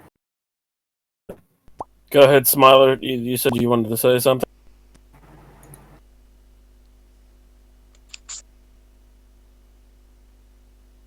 Smiler, hello. No, nah. But actually, I did. There's like I didn't read from the local news. I think I read some like some American big news that say that there are they have like a lot of species disappearing, including like one of the green very unique green bees, right? But I'm still looking at the news, so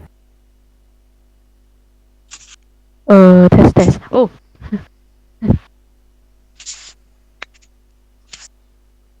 Seems Smyre has like a small issue with the audio, so we'll just wait till she'll be back then. Test. Here. Yeah, we hear you. Oh, okay.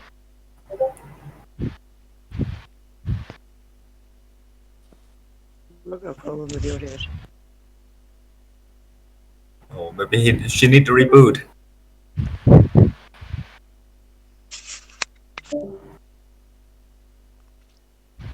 Okay.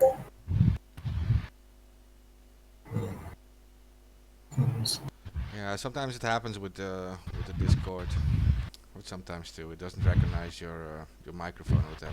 Just maybe try to reboot or close down Discord and start it again, maybe. Can you hear me? Guys, can you hear me? Yeah. Yeah, yeah, we can hear you now. You'll come back. Okay. Okay, great. Yeah, go on where you left off. We're talking about a fire in Australian. Yeah, of course. I could hear you guys all along, but I was not heard just that. Shall I? Okay. So actually, about like the cold fire, um, I'm really curious about one thing, which is I've heard that in other indigenous communities, probably not Australia that I've heard of, but in Africa or somewhere in the Sahel region, and then they would burn actually everything in one piece of land to the ground. Like not only the coal fire to keep it like maintained with some short trees and some grass, but everything. So just so to have the nutrients of that those plants into the field for planting. So does that happen in Australia in the indigenous community, or only the coal fire is happening? Yeah, no, it's actually really important that a lot of trees do catch fire because that's the only thing that makes them release their seed pods.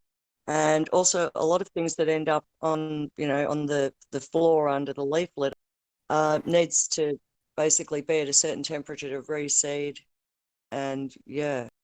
So yeah, fire is very important for all species, like Australia's designed to burn. And that's why the native people used to move around tribally and they would burn the area that they just stayed in so that when they came back around to it, it would be ready, for them to use again. I don't know if any of you have ever had horses, but it's basically like changing paddocks so that one grows while they're eating something else. And if you look at it sort of simply like that, it's how Australia was designed to be. But with houses built all down the coastline through the corridor, you just can't have that anymore. That's what we've got to work out, is how to leave enough housing for people in the right areas, but at the same time keep the country from losing everything it has. I'm not quite sure what the answer is. So yeah. Okay, just to be sure, so the practice of burning everything to nothing is not used in Australia? It was never to nothing here. No, like it was, Okay. you'd burn whole areas, but they would go through methodically and leave certain plants and burn certain plants. So it was never large areas. I see. So only the coal fire happens in Australia. Yes. Okay.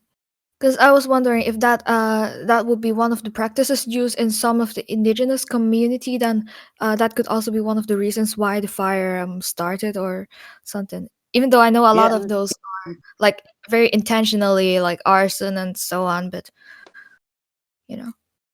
Yeah, no, the back burning that was done actually set, like the example would be, King Parrot Reserve, which isn't making the news. They burnt it from all four sides, and why anyone would do that, I don't know. But that was what the council did, and nobody's pointing the finger at them.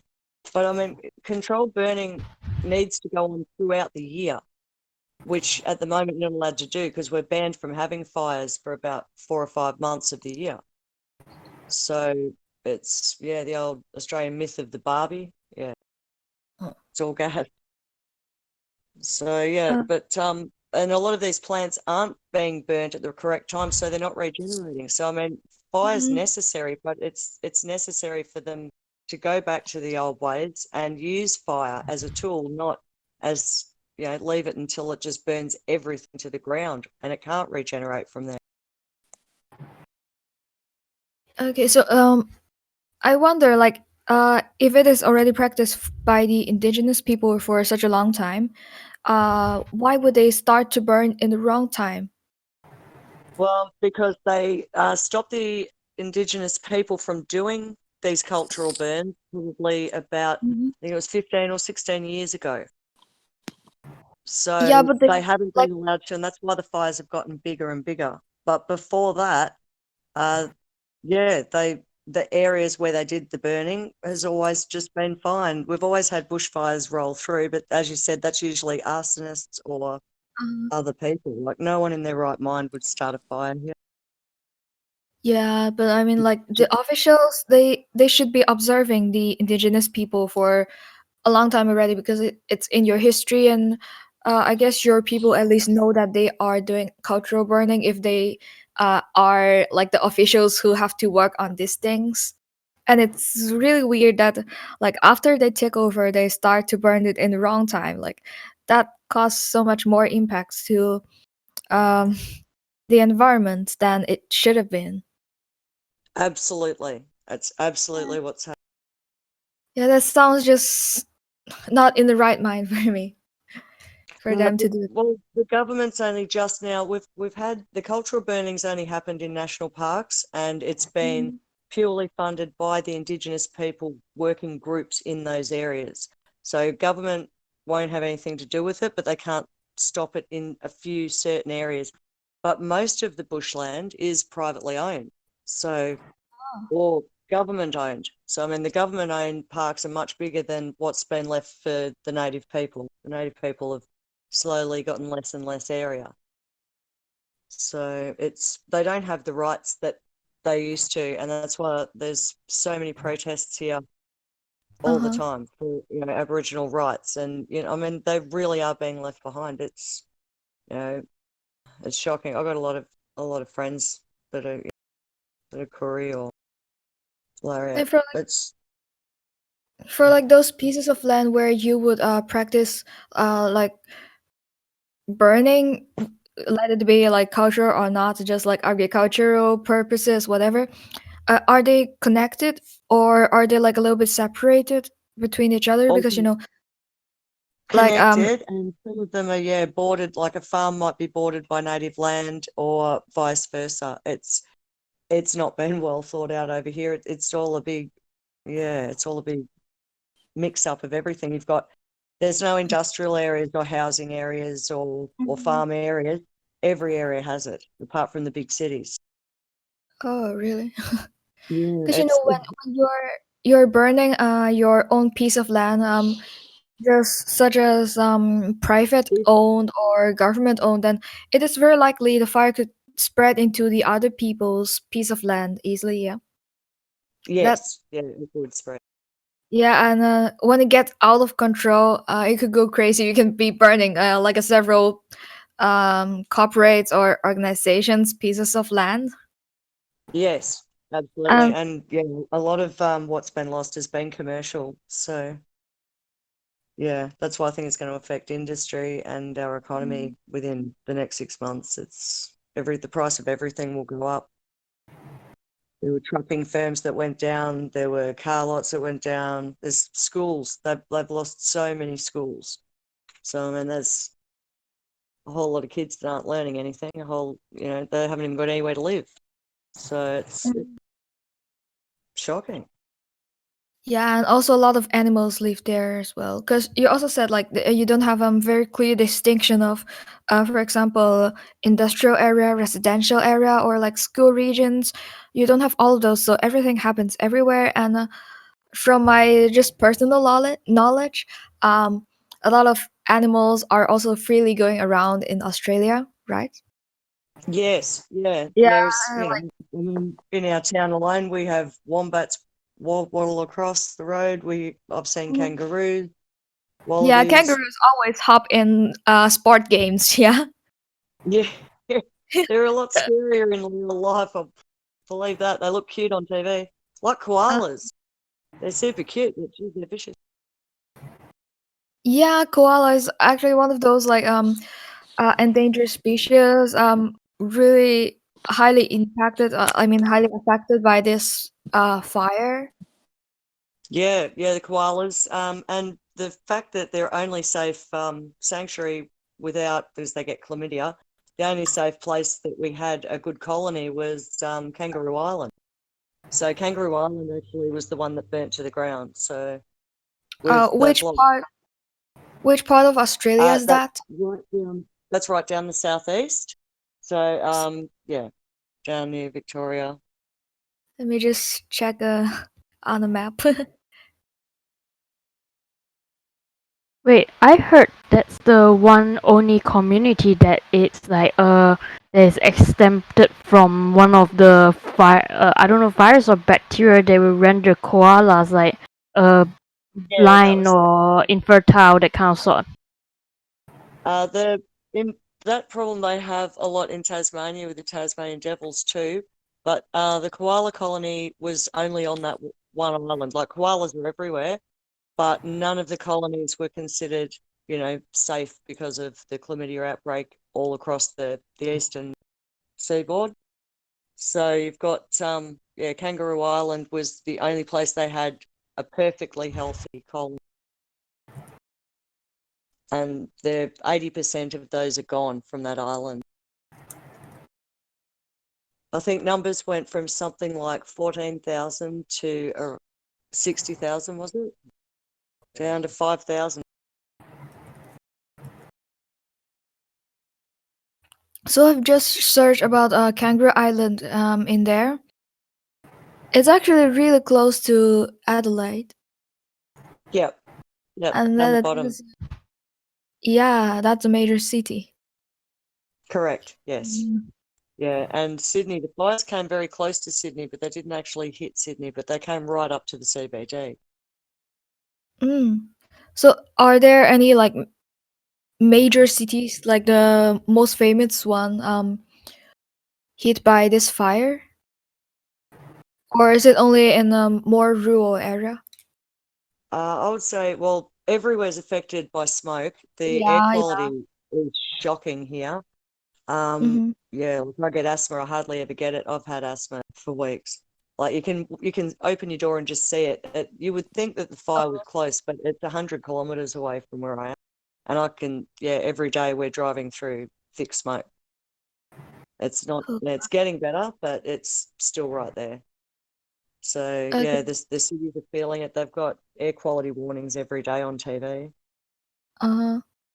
Among like the major cities, which one is the most hit by the fire?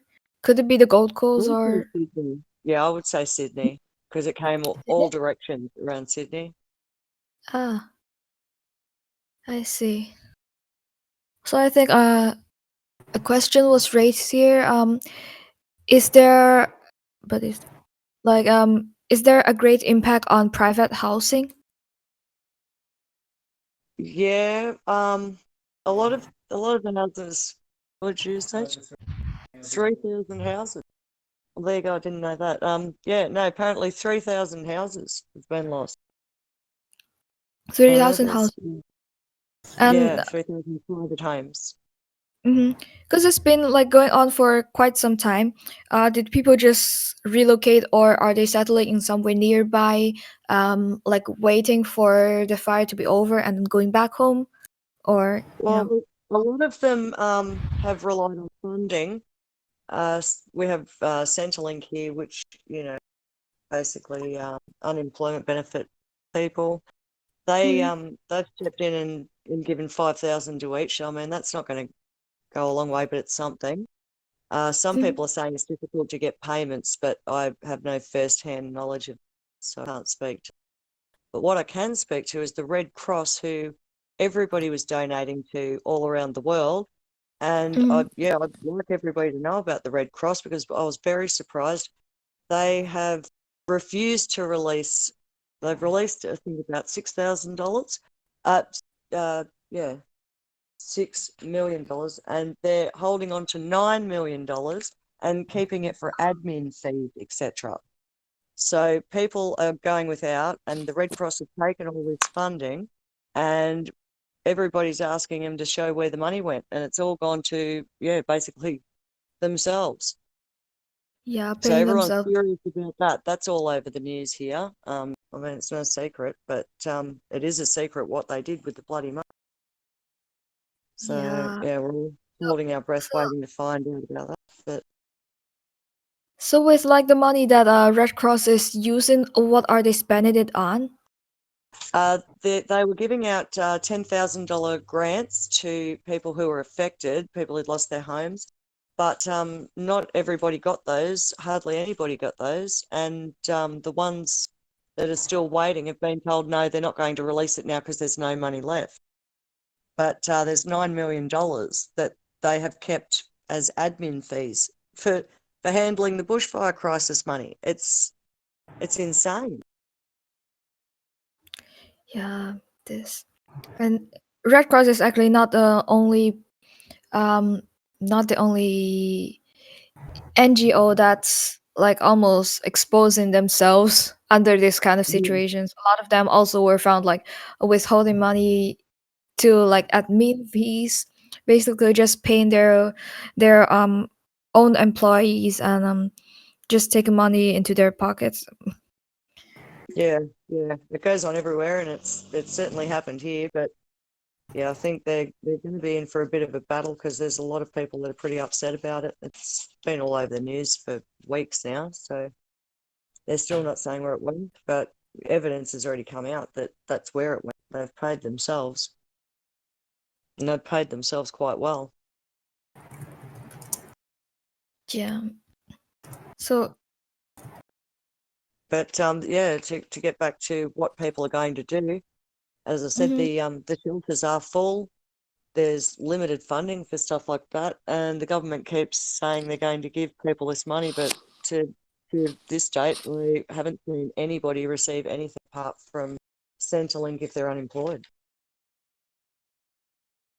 So Mm. yeah, it's I don't know how they're going to rebuild it because no one quite knows where to build now.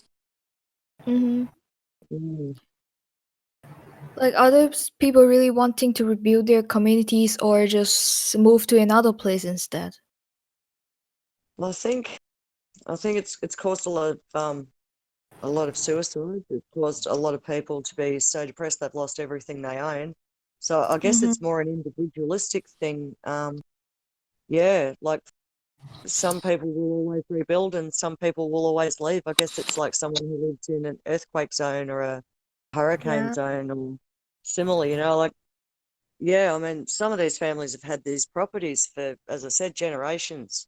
And I personally, I would rebuild, but how do you do that if you've got no money? A lot of these properties aren't insured because they're in fire zones. Like basically everywhere in Australia is a fire zone, so insurance gets out of a lot of claims. I mean, Yeah, how do you rebuild when you've got nothing? yeah, that's also how I kind of see it a little bit different from, say, the tsunami and in northeastern Japan, because like if they're going to move away from that area, say Fukushima, then you still have a lot of places to choose from, and that would be like safer from a tsunami. But in Australia, there are just too many areas that are prone to fire, like for now or in the future, because you have already a great area that is burnt, and you don't have a lot of places to choose from to relocate in, and that's why I wonder it could be hard for them to just choose another safe place to relocate to. Absolutely, you're exactly right. Yeah.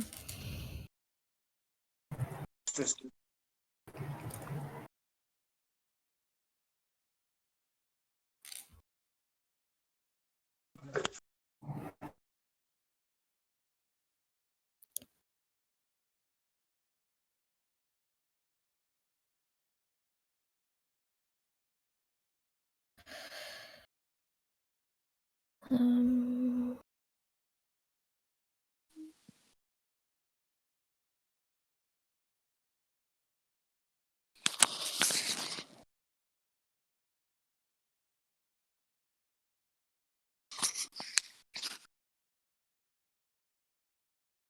Oh, by the way, like talking about environmental issues in Australia, you know, everyone's pretty busy with fire for now, but what about the coral reefs? Like before the fire, the major like if I'm going to talk about the one major environmental issue in Australia, I probably would say the coral reefs. Yeah, yeah, absolutely. And I guess that's, not to backtrack, but that's where Adani comes in because all our coral reefs are actually um, the northeast or way over west. The very western edge is where all the coral reefs are. And Mm-hmm. yeah, the Adani mine, if that goes ahead, that's basically going to kill what's left of the reef. They've found that, with the water temperatures going up, which they Mm-hmm. have been studying here for years, that the coral's very, very delicate in the way that it grows and the ecosystem that it sort of needs to be in. And so as the waters have warmed up, either some of the corals can't cope, they're getting what they call bleached, which means they're basically dormant. Yeah. So Yeah, yeah, and they're left with only their skulls. That's why it's white in color, and that's why it's called bleached. Yeah. correct, yes. Mm-hmm. I mean, it used to be beautiful. I remember going diving years ago, and you'd see all the colours and all the different fish. And it's just not the same now. They had really bad storms, I believe 6 or 7 years ago. Could be wrong, but around 6 or 7 years ago, and that just devastated the Whitsundays, which is the little series of islands all down through the Great Barrier Reef, Mm-hmm. and yeah, it's getting really hard hit with weather change. So I'm not sure. Yeah, that would involve a collective effort, I guess, too, to you know Um, to try and clean up what's going on there. But if this gas line goes in there, yeah, there'll be no coral and there'll be no animal. Yeah. mhm. Actually, like I think 2 3 years ago, uh, I have somehow got some news that the coral reefs are um like getting better. I forgot what efforts was put in there, and then they try to like what is that word, revitalize or something that area. Yeah, And yeah, they've done a lot of work to conserve the reef and to bring it back. They've introduced new coral back into the area that used to be there. And mm-hmm. yeah, the land that is being looked after, I've got to say that they are doing their best. Yeah. Yeah, do you think that is good enough to cope with say the uh increasing temperature of the sea? Like, does that help, or it basically does nothing, or what? Well, I think I have no definite answer on that because that's not my Uh-huh. field. But Mhm. I would say that if they can save the little pockets that they've saved, by doing what they've done. I'm not sure exactly what they did or how they did it, but in their little transplanting thing, it's working. So, I mean, maybe some corals can adapt to the warmer ocean because they're still in there. So they're somehow coping, but it's care. They've got to get out there and care for it. At the moment, the money's not being spent on resources for those programs. A lot of them are privately funded or co-funded. And yeah, the government walks the walk never. Like they'll give with one hand and take with the other, if you know what I mean. They'll give them a little bit of funding and then say, go get your own. So yeah, I don't know. I think it'd take a big effort and a lot of money pumped in, a lot of machinery pumped in, a lot of people, proper people who know what they're doing. Mm-hmm. Like to get into marine biology here, I think there's like 15 places at Melbourne Uni a year that are taken in. 15 places. Our ocean deserves better than 15 places. When people want to get into that field, they should have easier access to do so. Mm-hmm. So you're saying like this is not your specialty, and uh Coral, in no. your Animals, yes. Coral, no. Okay, so like in your field, what kind of issues do you think that we outside the Australia has to know about? The sharp decline of the Tasmanian devil. The koala crisis right now here is we need all the help we can get. Um, yeah, but if you do donate to charities, donate, directly, or encourage people to help in whatever way they can. Local charities who are doing it not for profit. So yeah, if you want to help a koala or if you want to help a wombat, then the important thing to remember is not to do it through any of the major global charities. Mm-hmm. Actually, did we like sort of discuss the question about the charity thing? Because I heard that Australia was one of the countries that would actually have the people would donate out of the country, but this bushfire, this huge fire is sort of like gaining attention all around the world, that they sort of become the other, they become the receiving side for like the first few times, and and the administration was like not very cope to a lot, not very responding well to the to the donations. Yeah. Yeah, yeah, that's right. The big charities, they take most of it for themselves, and yeah, the people and the animal carers aren't getting it. Um, yeah, it needs to go directly to the places that are hands-on where the animals are. There are a lot of sanctuaries set up. There's a lot of volunteers. There's like I've been really happy with how many people have come out to help, collect and transport and care for wildlife. Yeah, everybody's doing what they can, but it's people doing it in between their own lives or, giving up their own space if they have it. There are schools that have taken in injured wildlife. There's all the vets, nearly every vet I know has taken in whatever wildlife comes. They treat it for free here. So, I mean, yeah, I just don't know. I think a lot were killed, so I don't think there's a whole lot that money can do for that now, apart from, acquiring the land for the Indigenous people or for someone who's going to actually keep it for the wildlife and not for the profit.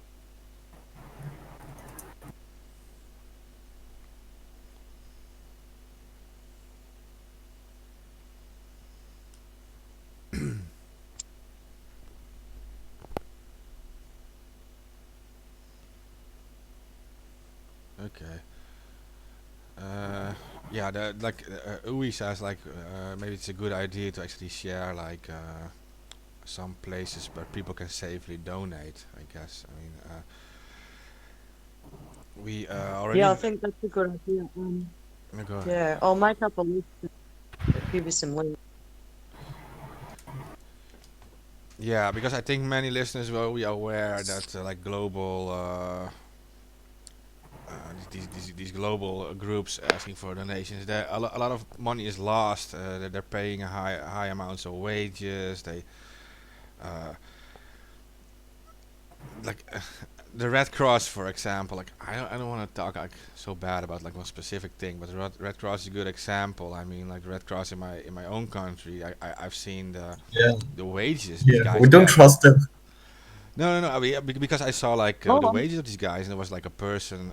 There was like the local boss of the Red Cross here in the Netherlands, and he was earning 200,000 euros a year.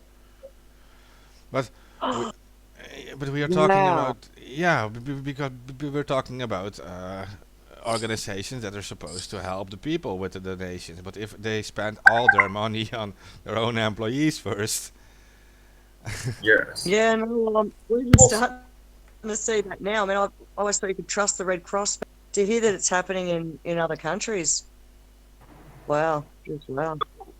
Yeah, it happens I mean, all over the Australia. place with the Red Cross. They're common for that. Like for whatever reason, they give themselves like a huge bonus, and then the money, it doesn't make its way over where um, the cause is. Like it just makes it to the employees' pockets. It's so weird. I don't know how they take it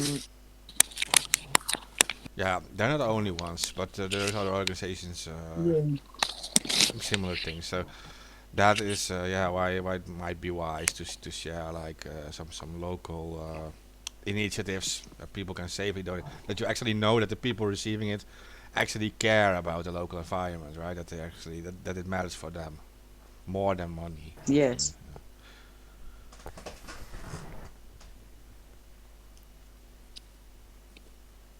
Yeah. Yeah, I just wanted to say we have a lot of coronavirus updates. If we want to go through that, guys.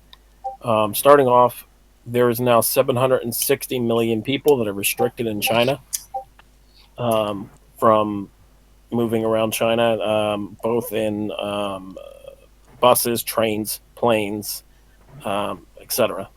So I just wanted to say that number that was previously 600 million is now 760 million people.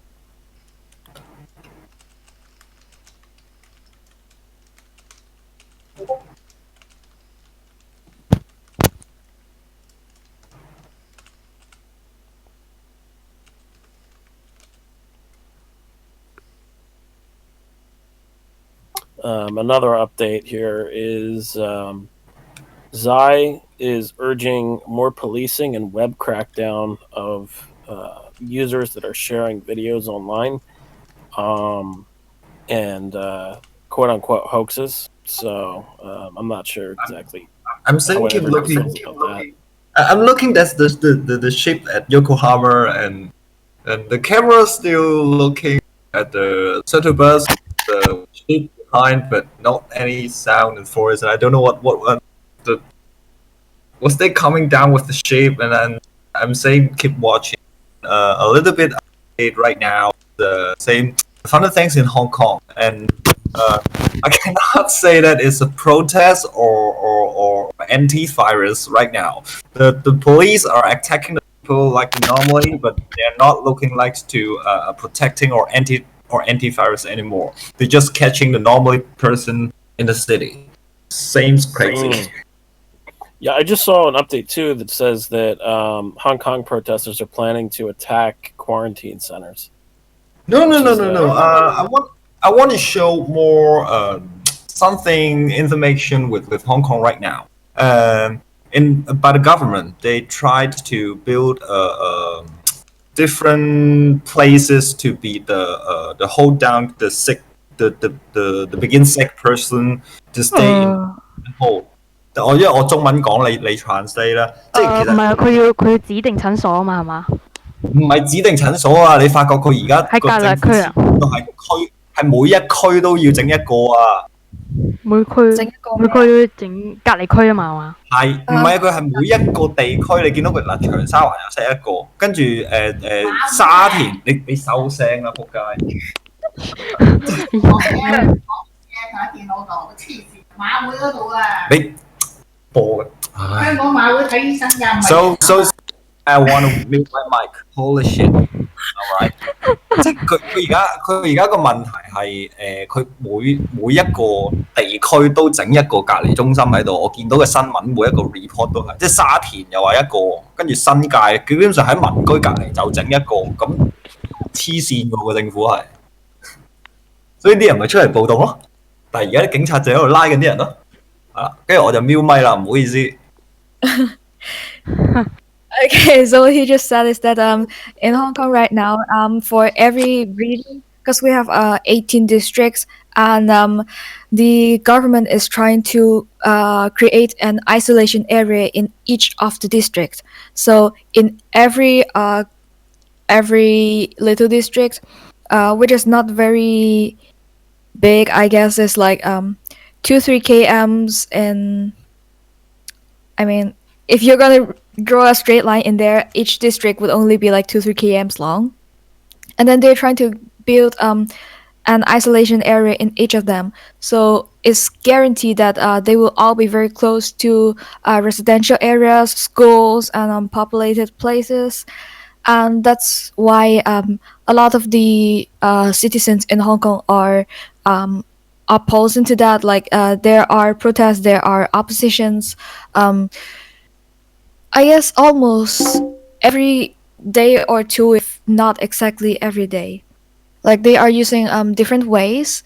So there are the real protests, and there are the like trying to put posters to remind others of the incidents, kind of protest as well. So that is happening in Hong Kong.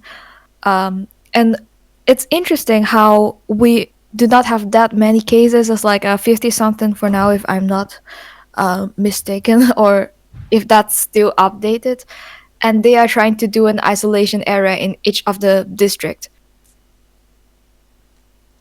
Wait, Yeah, so every district, yeah, có like mỗi even khu giàu.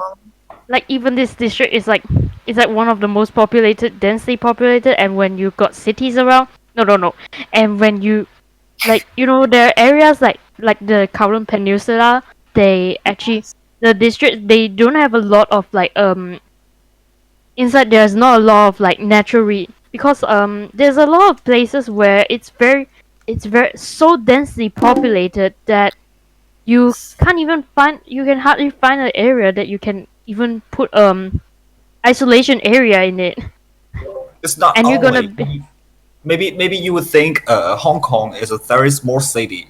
It's not very big places like a super town or something.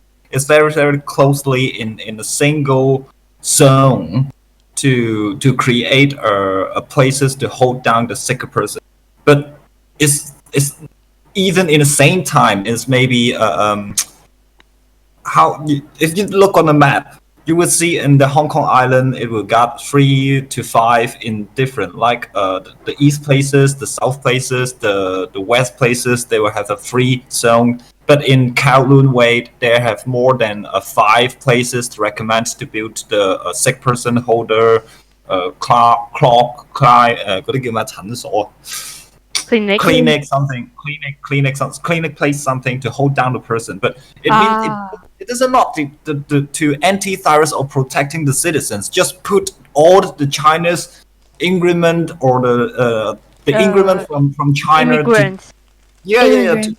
to get inside to Hong Kong. That's motherfucking crazy.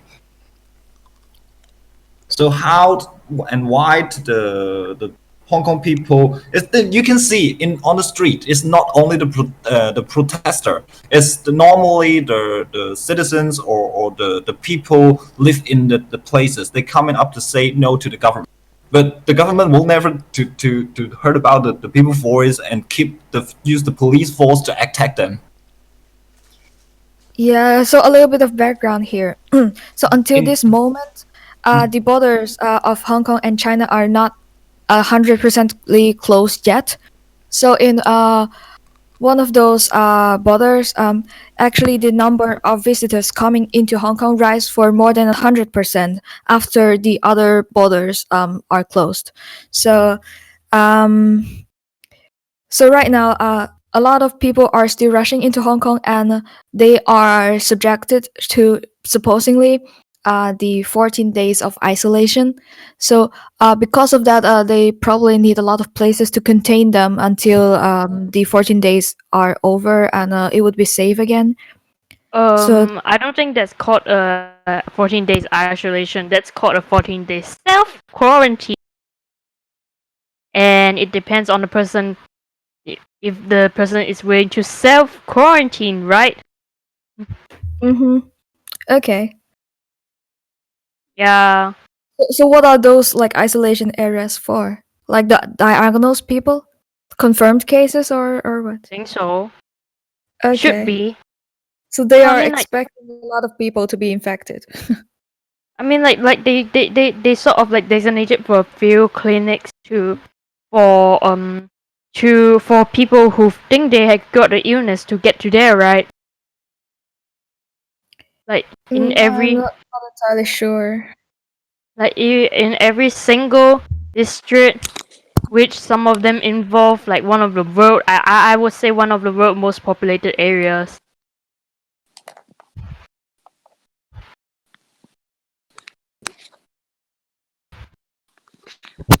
Okay, so I just wonder, like in Japan, there are also like measures to contain the virus or like prevent the spreading right now, right? Yeah.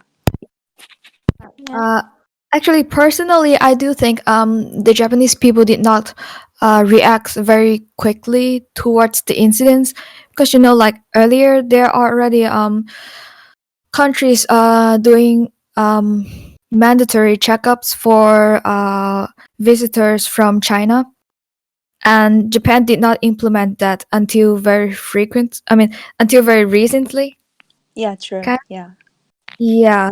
So I wonder just how are the people in Japan reacting to that earlier in the incidents? Like, did they find it necessary to check the visitors, or they also just were not expecting the virus to be so widespread? I think both are true. We didn't really think that virus would be this much serious. That's Uh-huh. true. But mm, I'm I'm actually currently working as a Chinese Japanese translator. So Okay. like I've got to meet so many Chinese people, and my coworkers were so worried because virus is so spread, and we have to meet like 100 Chinese tourists every day. But like the thing is, we actually couldn't really say that like let them not come or something. So like people were kind of worried, but couldn't really do anything. I mean, it's not like they are not coming, just like they do a little bit more checkups at the border when they just enter the country. For example, like I think airports. I think some people like I bet many people were willing to like have the checkup things, but like were a bit sorry to say that. Cause like tourists are not virus itself, you know. Uh-huh. Yeah. So Okay, so I would think it may be dangerous for the Japanese coming up with the Olympus game. You know, the sport team from China and the traveler from China maybe would take the virus, get inside of Japan, and share around the world because the other country was saying going to Japan for the Olympics game. So I tried want to share a message with Twitter and even any places to recommend the Japanese government how to show their anti-system or protecting methods to protect Japan because we very trust Japanese government is very care about their citizens' healthy, but under the next, you know that there's China and you can't control.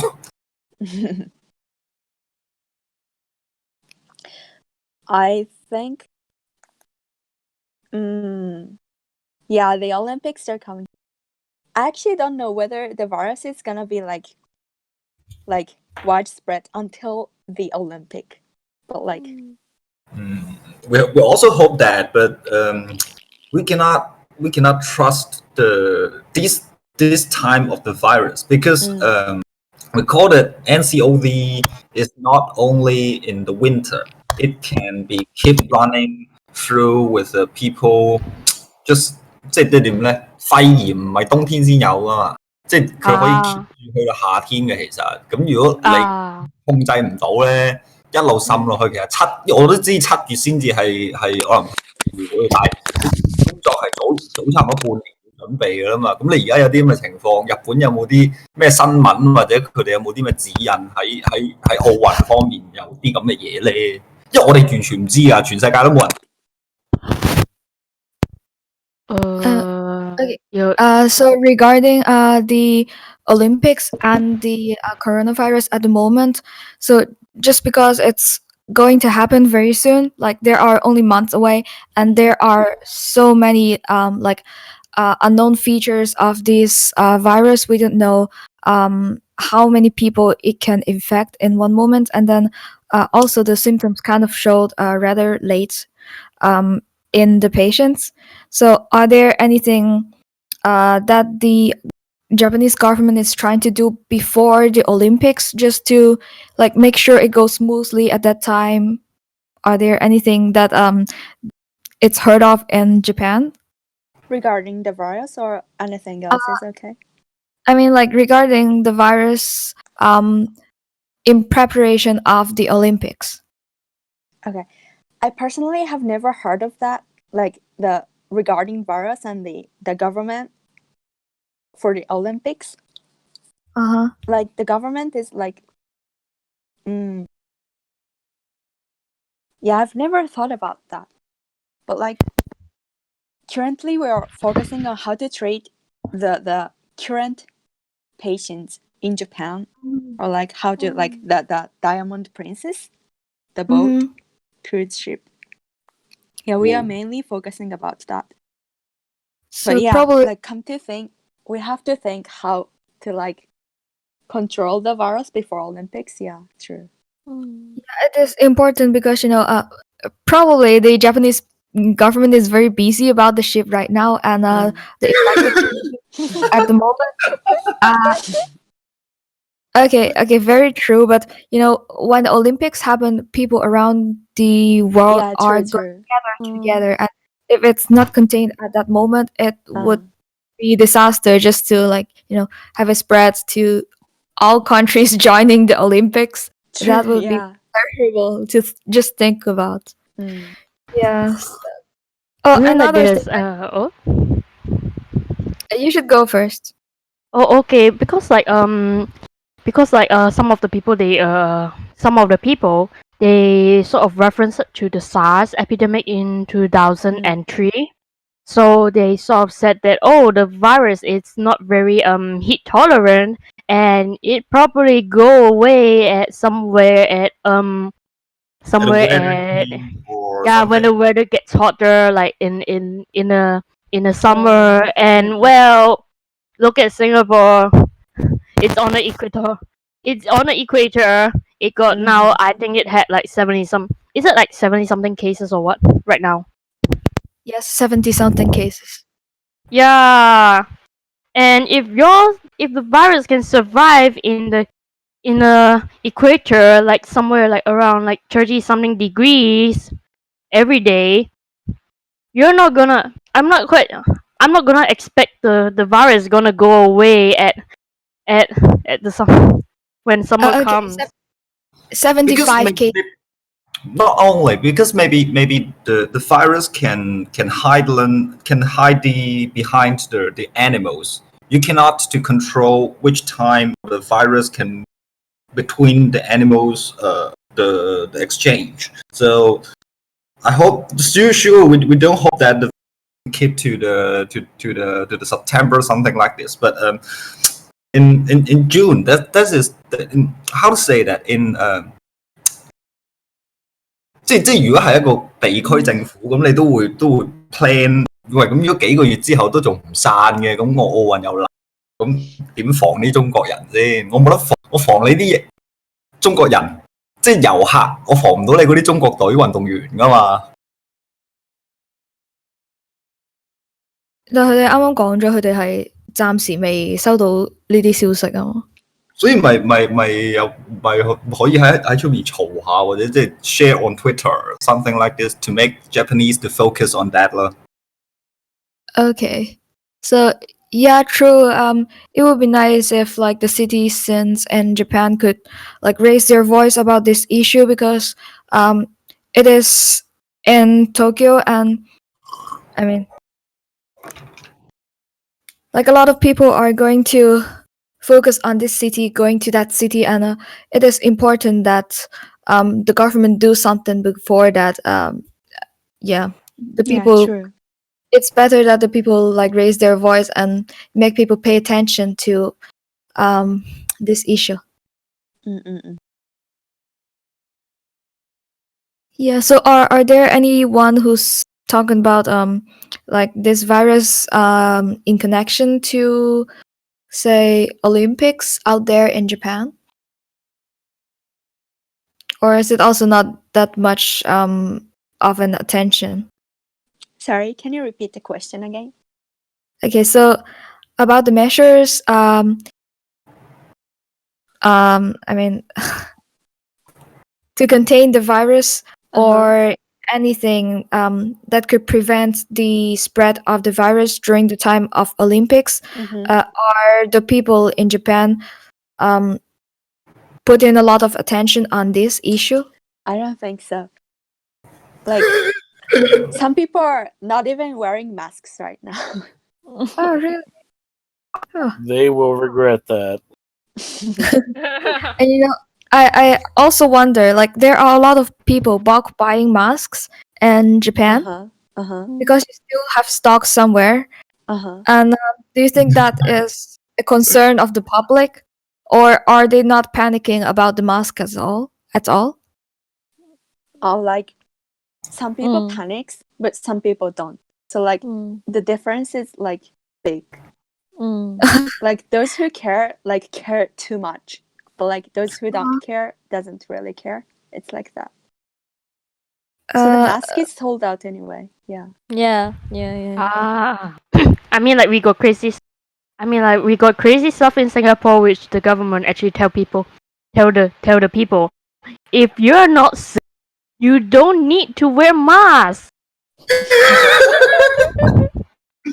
But it's true. It's not it's the protecting the beginning sector people to wearing the mask, because normally people not very to worry about you take the mask, then you can protect yourself, because you need to keep washing your hand, you keep the places cleaning. That is the most safety method, but not only to wearing the mask then you can protect yourself. That's crazy. Seriously, in Taiwan the same also. Most people try wearing the mask outside, but I would say, why you take the mask? You think the mask can protect you or everything? How about the thief or the flowing into your eyes, into your ears? Or now we talk about the 屎啊，即係我唔知，即係糞便係可以照樣播毒噶嘛？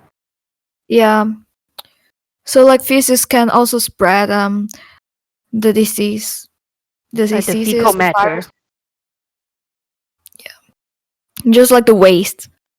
Human waste. I heard that there's like some of the pipelines. If it's not arranged well, like the pipelines, if it's not maintained well, it can actually like let disease spread, allow disease to spread inside in the environment, like, because of the leakage.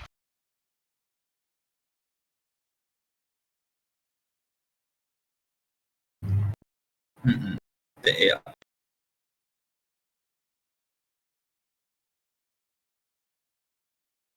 咁但係澳洲而家有冇案例啊？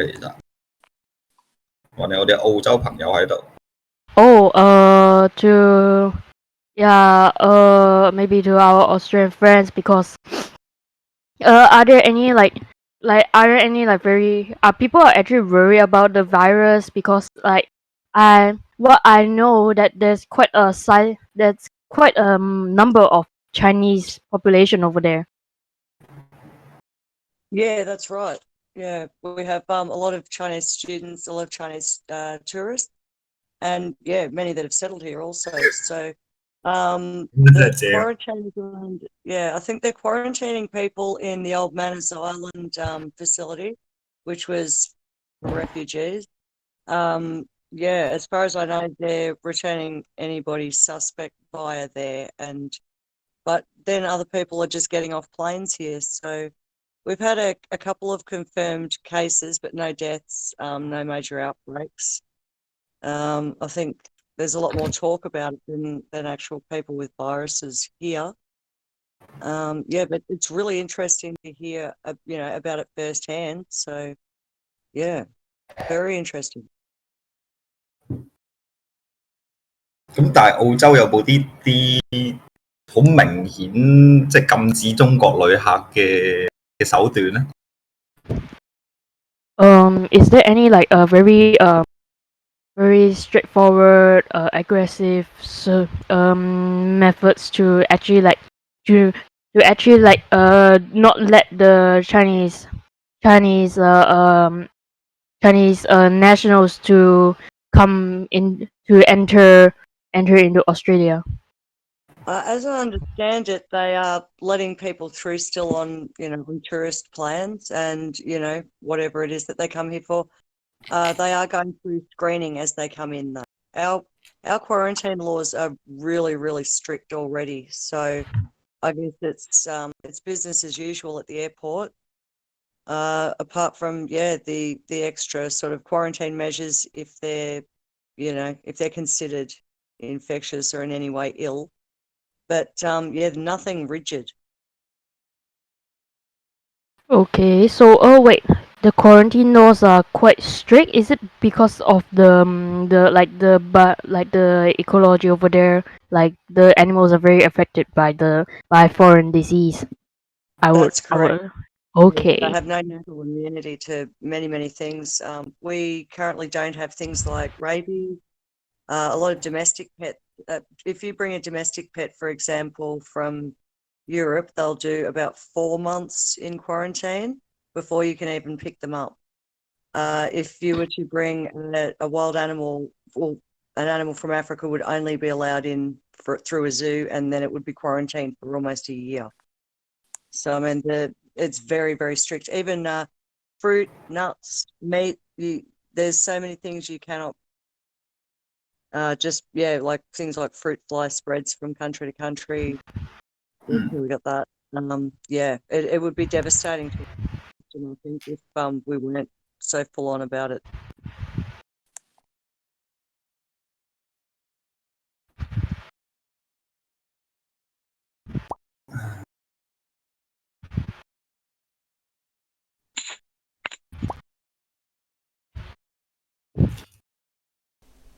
I think many listeners.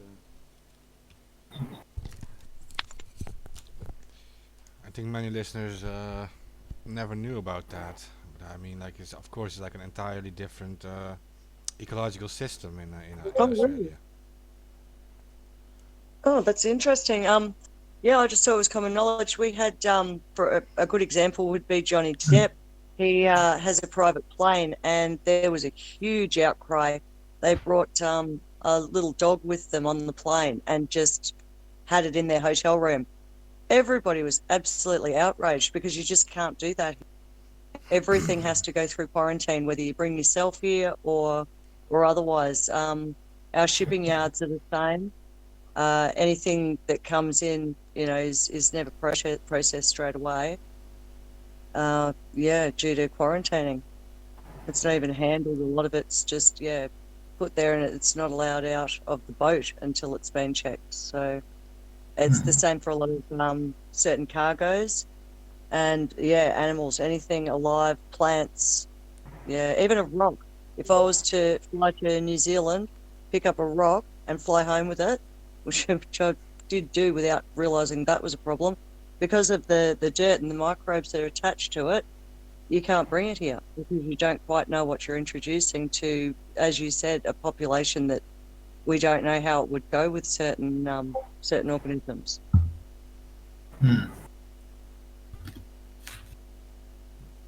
Yeah, like myself being from like Europe, we have like birds, cats, and the occasional bunny walking around in freedom, so to speak. But it's pretty much just cats, like house cats, common house cats, right? And they just let them out and they Yeah. just roam the streets. And I was like thinking like, yeah, if you have this in massive numbers in like Australia or whatever, then yeah, the local animals would perhaps have a problem about it. Actually, like I've got 8 cats and they all have to live indoors.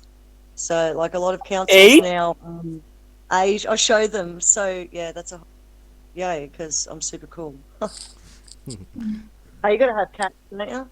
But anyway, yeah, over here they're strictly controlled. Also, I've got to have 3 different permits to have the cats that I've got, and they have to be contained in 100% on my property. Your cats aren't allowed to roam the streets. You have to have them in after 6 o'clock at night. There's a curfew. And it's all to do with wildlife because a lot of animals are nocturnal. They're awake at night. So cats running around after little tiny marsupials and such, yeah, it really affects the population. So cats, dogs, any domestic pets are heavily controlled. But we do still. We're allowed to have them, but we have to contain them.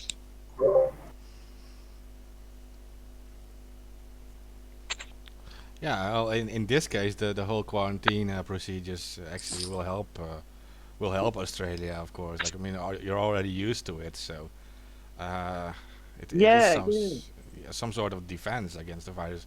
Like we don't have all these things yet. I'm pretty sure it will happen, but Really? Well, I just sort of assumed, that, I mean, you grow up in one country, don't you? And you just think that everywhere would be the same. So is it easy to, do you know if it's easy to bring Australian animals to wherever? I know that I've never had any trouble sending kittens overseas, but I'm not sure what the different quarantine measures are for different countries and what it is that they're worried about bringing in from other countries.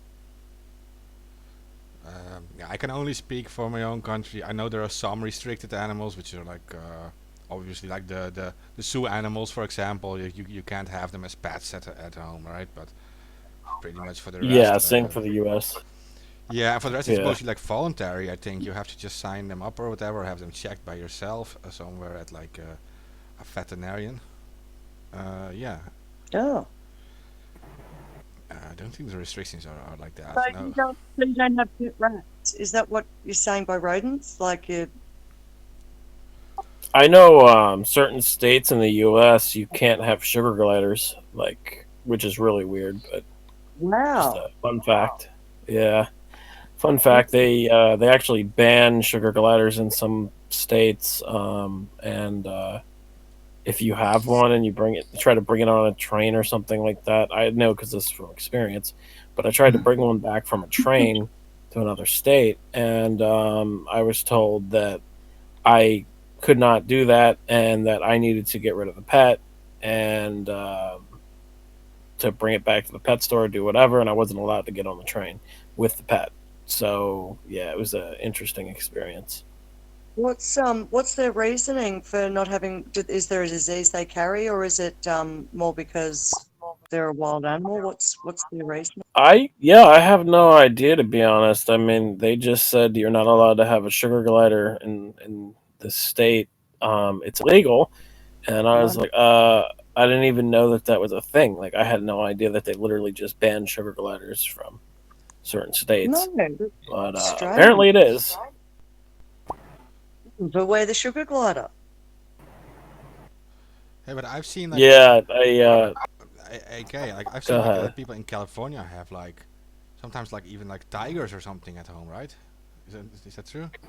Tigers. I don't know about that, but I'm Yeah, I've seen that. Like maybe it's just movie stuff, but Well, I actually yeah, heard yeah. that.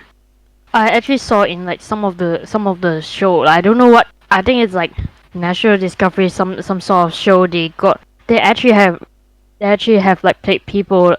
They actually like broadcasted people keeping, I don't know, sloths as pet. There are people who kept I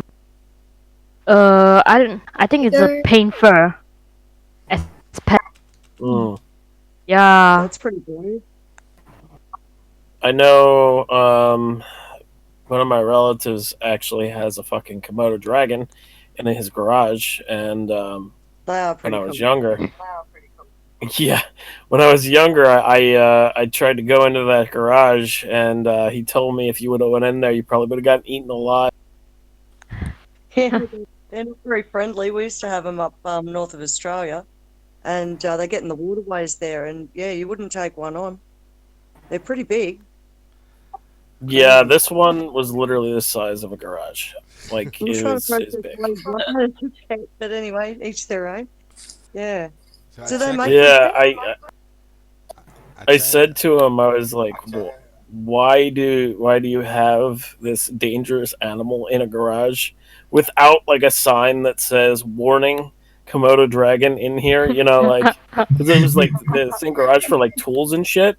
And when I was younger, I was like asked to go get tools out of the shed, and like I guess my family didn't know that there was a Komodo dragon in there. So yeah, it was an interesting experience. I just checked it for you that it's actually legal in 8 states in your country to own a pet tiger. Tiger. What No, state? I remember that in Australia, and I almost think animal, how to say, the protecting animal Facebook page to sharing. They like a jaguar, snapper, leopard in Australian animals, or not only the animals, they're in just in their home. They're feeding, or they use the leopard to be their pets. Yeah, no, you're absolutely not allowed to have any wild animals like that here. Yeah, no way. I was trying to process it. I'm not sure how you would even care for a tiger. That's a big animal that's Yeah, to a lot of I people. think the tiger for you No, eat you eventually. Like I could see like a baby.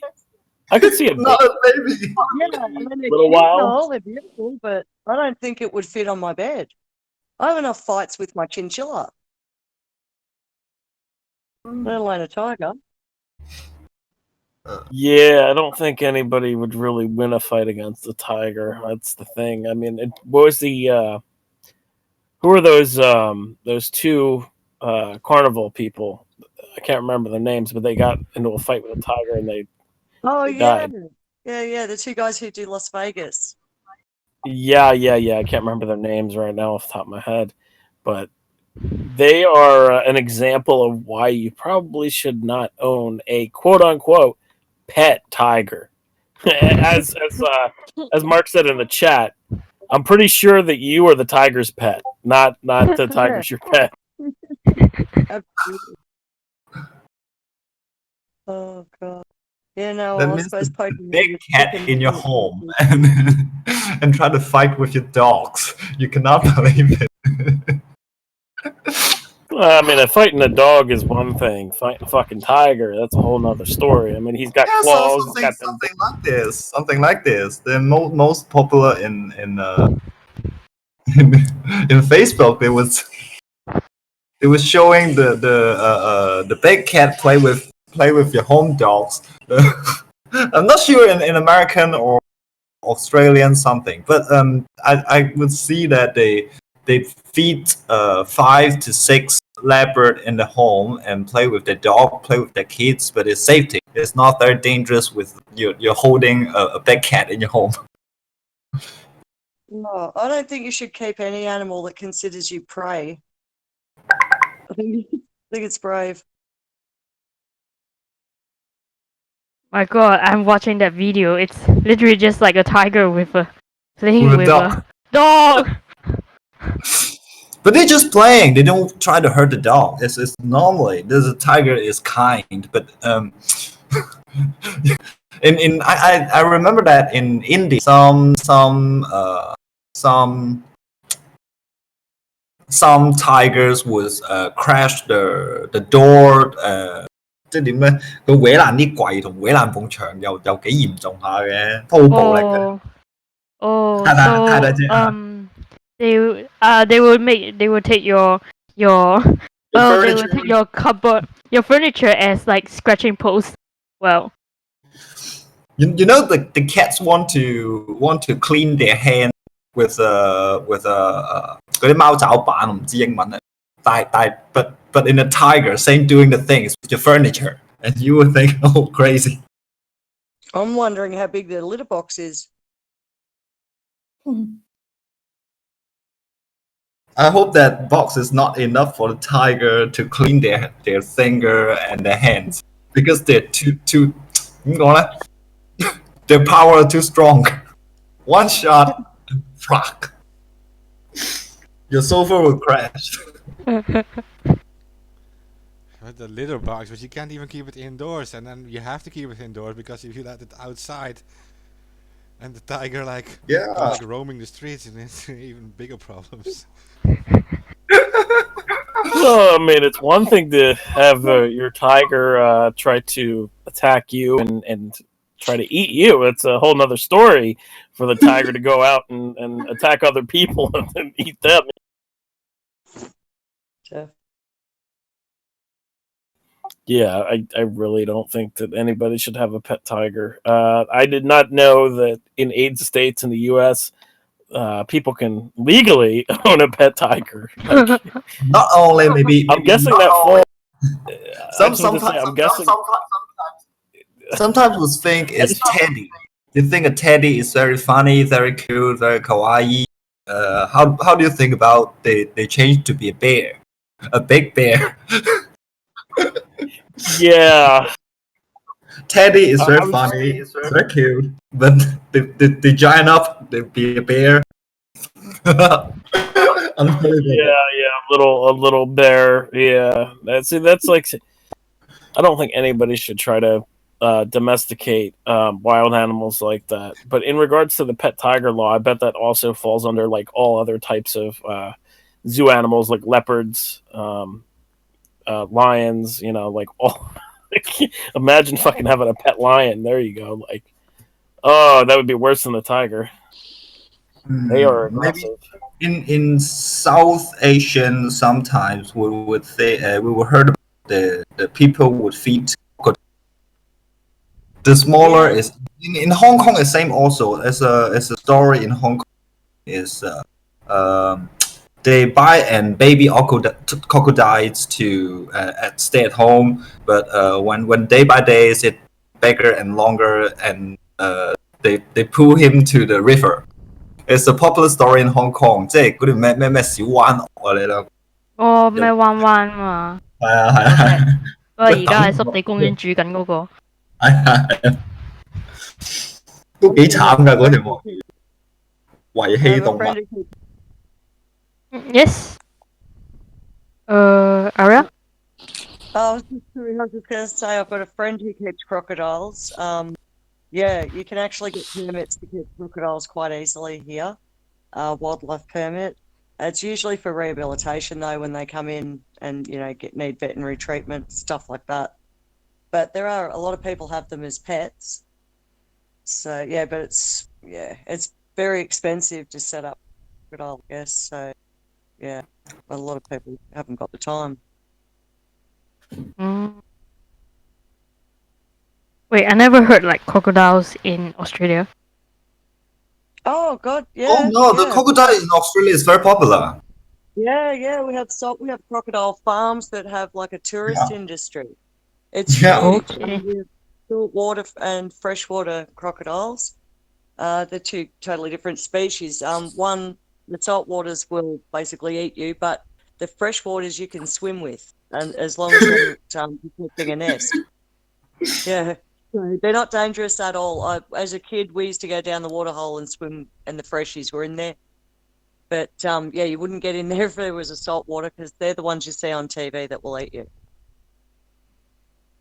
Oh, I'm hearing so much of the the special, very special animals in Australia that I forgot that crocodile is one of the native species around.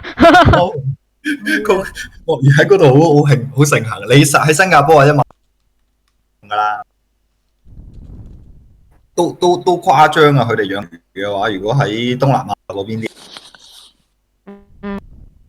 仲有第啲大型動物咪養大笨象咯。They feed the elephants in South Asia, like Thailand. They would the temper will feed something bigger animal is elephant. I would say they have a quite I'm not very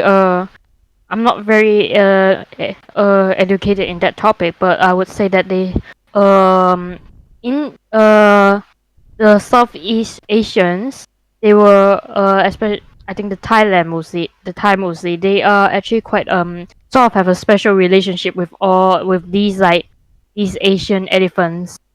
Yeah, so they actually like places like India and and the Southeast Asia in general, they have some they have some sort of developed a way. They sort of have a kind of like a pattern to deal with elephants around them. Yeah. 你講開動物咧，有單嘢啲鬼佬都唔知嘅。原來喺大陸咧，佢嗰啲旅遊區咧有好多人餵馬騮啊嘛。咁而家啲人咧，原來即係嗱大陸嗰啲谷傳出嚟啊，佢哋話冇人去餵嗰啲馬騮啲衝落山搶嘢食咯。咁你點知啲馬騮有冇菌咧？Okay. 我幫你翻譯啊。OK。So basically they now you know a lot of like we just mentioned a lot of like a lot of like there are a lot of monkeys in zoos. So basically now in China now the virus is going on. No, not in zoo. 唔係喺動物園喎，喺山上邊啊。唔係動物園啊，佢嗰啲旅遊區入邊有嗰啲咩養生哦，嗰啲馬騮走晒落嚟啊。Oh, so in the tourist area, so in general those tourist area like natural reserves, in China, like because the monkeys living over there are Monkey Mountain, something like this. yeah. They're like because they're so used to fed by humans now. When, nowadays people are not like people in China are not willing to go around that easily and Not going no one outside. is they're not going anywhere else. Then no one's going to feed them. And well, the monkeys went down the mountain and started to snatch people's food. I think the same goes for the for the for the what for the deers in Nara, right?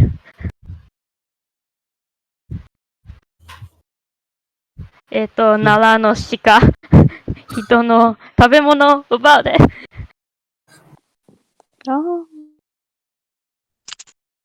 即係咩啊？日文我真係唔識聽。因為啲奈良啲鹿又係搶人哋啲嘢食嘛。like 都係咁嘅。like I wanna like our Japanese guests because just now we talking about feeding animals. Yeah, so I mean like now there are less people going to feed the deers in Nara. Oh, really? Yeah. And people are actually like I don't like I think the population of Chinese tourists are very sizable over there that yeah. Regarding the virus, yeah, true. Yeah, so actually quite now it's like very little people coming to feed the deers in Nara. Oh, And they're starting and they're starting to like bite. I think I've seen footages that the deers are starting to bite the backs of tourists just to find food. Okay. So we would think about if the virus is passed through with normally or with the different animals, how can we protect or make sure the monkey without the virus or the monkey cannot sick with that NCOV? In China, we both the people is very afraid about it. With the monkey go down the mountain and go around everywhere, you cannot control them. The people you can see the police to arrest them, but you cannot arrest the monkey. That's the problem. So how we think how dangerous in Chinese right now?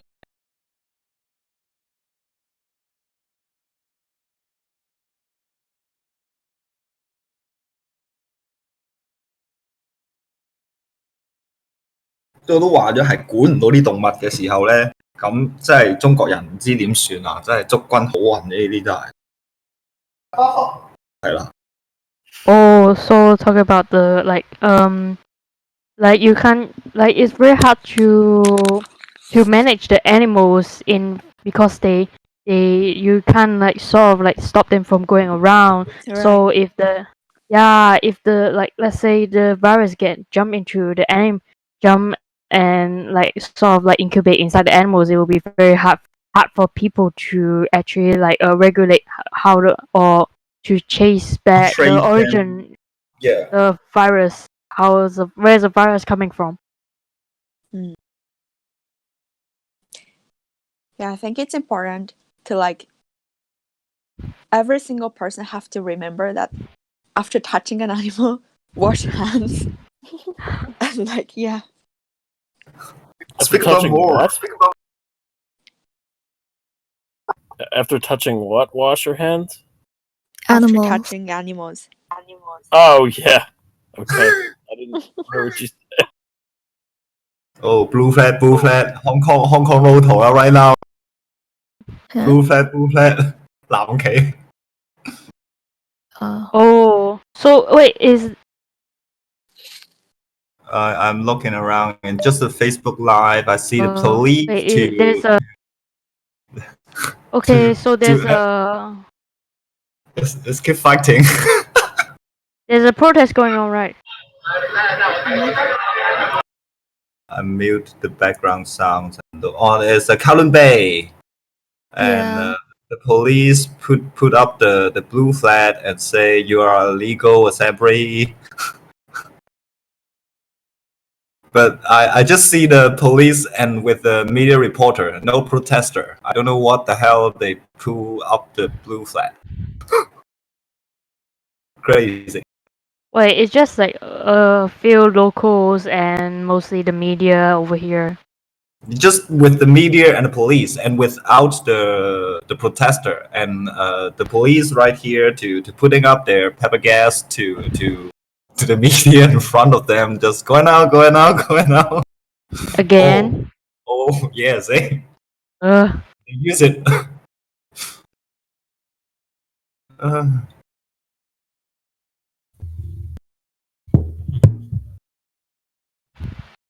So that is the live right now.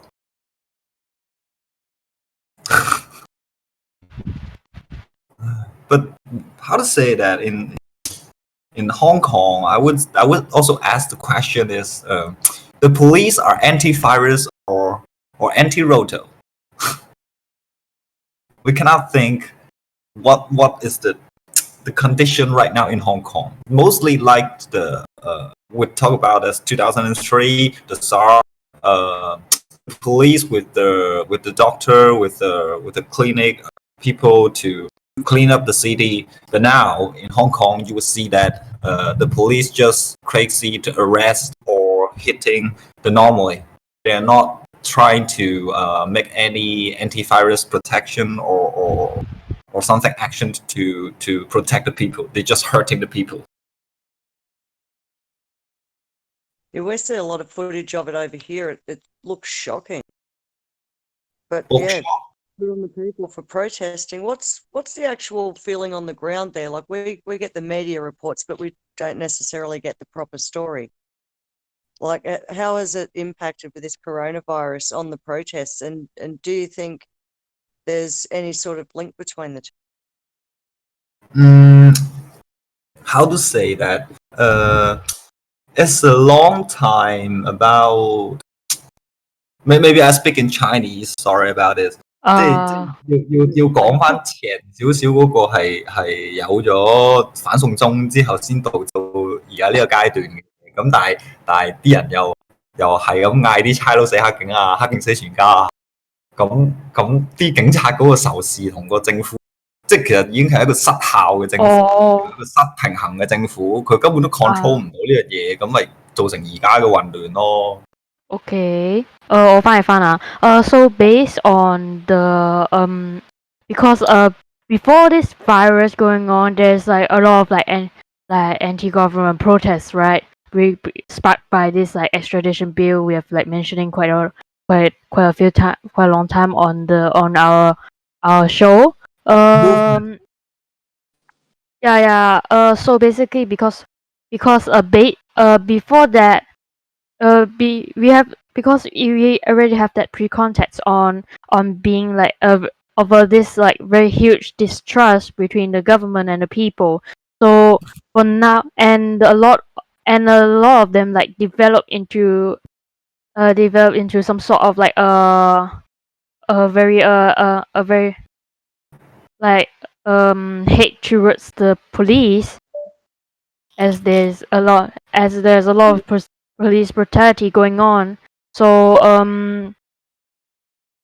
there was already a very huge gap of distrust between the people and the police and the government and so on. So even like people would start, like for now people are gathering because they want to protest against the the designation of a clinic for specifically to diagnose like the suspected case, like these case, to find for suspected case of virus.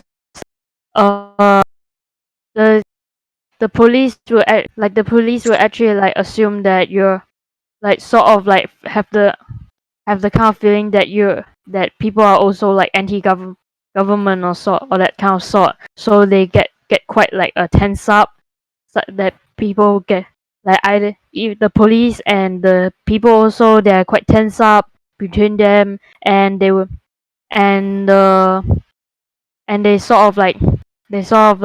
take down, and the police will actually give up very strong actions to tackle down these protests regardless of their reason. Do you think that the coronavirus may have been orchestrated in a ploy to try and stop the protest? Do you think that it has any part of it, or do you think the two are separate incidents? Like, 有 Can 啲 I 影 comment 響 on 嘅，有 that? 啲影響嘅，有啲影響嘅，因為其實點講咧？佢的確令到個 focus 轉咗走去搞疫，而離開咗某部分嘅主題，即係例如之前有講五大訴求啊，有嗰啲即係政治 politician 問題多啲嘅嘢嘅。咁但係而家呢個你話呢個疫情係真係令到啲人走晒個方向去咗關注呢樣嘢，而唔其實已經冇政治成分喺入邊。Okay, 我譯咗佢先啊。So basically, in some way, it's a bit, it's sort of effective because that now, before it's quite politically based, but it's quite politically based uh for a genuinely elected government, but and the five demands, but for now most of them like shift to police brutality, and after this now it's mainly on the government's decision on with tackling the coronavirus. Yeah. right. Yeah, and I sort of want to comment on that as well. So, I don't think the virus is targeted to stop this movement whatsoever, but how the government react to this obviously has a hint on trying to like stop this movement as well, because if they are doing it better, they won't be causing so much of a terror against like um about the virus. So but now they are really not doing well in trying to contain the virus, not trying to close the border at the right time.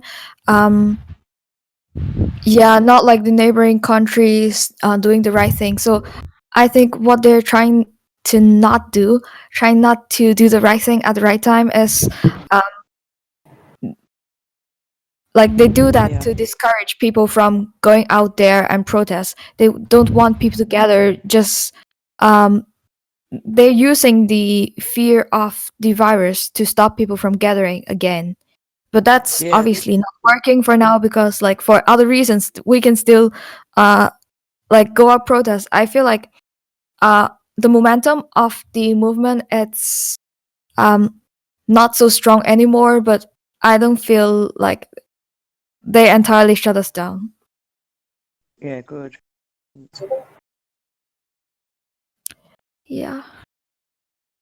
But I can totally see they're trying to do that by, not putting up the right measures. 所以我咪就係講緊佢而家基本上，我頭先講提嗰樣嘢，每個區佢都走去搞啲咁嘅隔離。其實係點講咧？佢令到啲人再唔走去望住嗰個抗爭議題，而變成咗一個防疫嘅議題，就令到個媒體焦點覺得你啲香港人係黐線，咁防就係咁做噶啦，你哋都要咁樣反你哋啱，即係做咗呢個 image 出去俾全世界。咁去打低香港嘅抗爭者咯，令到啲人睇錯嘢，呢個係我見到嘅一個現象。因為點解我會發覺佢好似每個區都會搞啲防疫中心呢？就係我而家唔喺香港嘅，咁我睇到嘅所有新聞報導同埋佢哋嗰啲集會嘅位置呢，其實發覺係全香港每區都走去搞隔離中心，咁咪即係個政府做緊啲咩？佢都係排一啲有政治成分嘅方法去令到啲人移開咗個焦點。Okay, so what he's saying is that what the government doing right now is trying to take a political move in two ways. So, what they're doing right now is trying to set up a isolation center in each of the district I just mentioned before. We have like 18 of them, and it's not really big, but they're trying to set up one of the isolation centers in each of them. So to accomplish two things. First, being that the government is trying to do the right things for the people. However, the people are already irrational and they're just trying to oppose everything that the governments do. They want to show this image of the people to the rest of the world, just to what's that word? I don't know, just to ruin the image of just to defame the people in Hong Kong.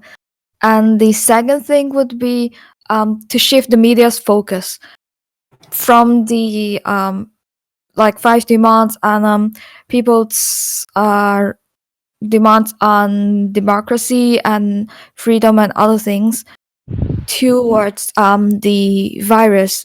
So to shift the focus. Well, that's interesting. The media here, general feeling here is that everybody's excited about the Chinese. Actually, the same as the French. It's great. It's good for everybody. It's actually televised as sort of positive people over here. So that's interesting. Wait, so Yeah, you should go on.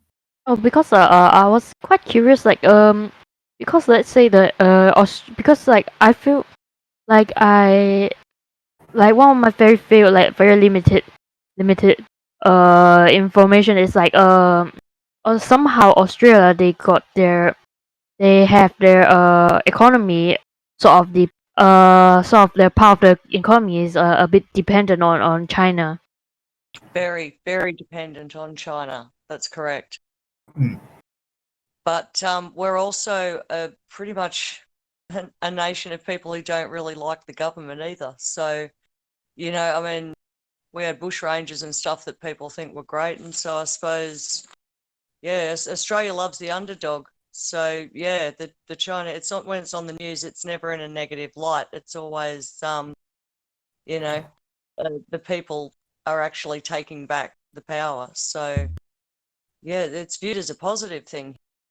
So. Okay.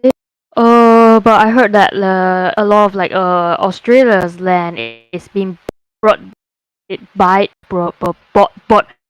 down by the Chinese national. So actually, they are quite the land prices over there are actually soaring quite high. I would say. True. That's true. A lot of the area that's burnt has actually been bought up really cheaply when it does burn by Chinese, and a lot of big industry too. A lot of coal, gold, diamonds, things like that. Yeah, a lot of big business is owned by Chinese companies or private Chinese. We have a very close working relationship, I think, with regards to politics, with regards to the economy at least, but not so much with government ties. I think, yeah, our leader isn't very good at dealing with other countries, so yeah, they shake hands and they do business, but I think that's pretty much, that's on the government. But the people here, I mean, we have a lot of Chinese people live here. At my workplace, out of 8 chefs, 4 of them are Chinese. So, yeah, there's just a lot of them here. So I guess that would account for a lot of the land purchase too.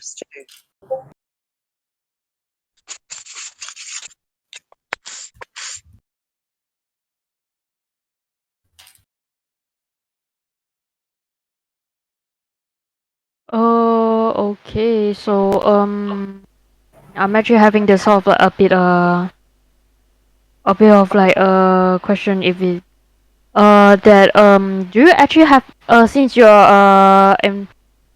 very active in the you're very active in volunteering in the environment, so do you actually like get to like are those lands are actually counted as private land that you don't really get to like access to do like sort of like the fire management or that kind of sort. It's a lot of it's privately owned, but yeah, some of it's government owned and some of it's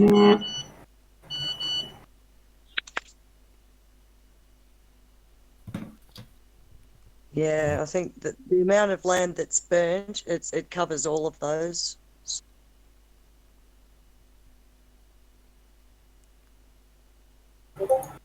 Anything else? Wait a minute.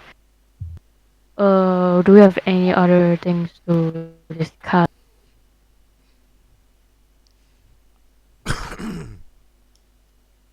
Get hard right after Not 4 hours. necessarily. Not necessarily. But if I mean, there can always be things to talk about if you want to. Well, I'd like Yeah. to say thanks to everyone.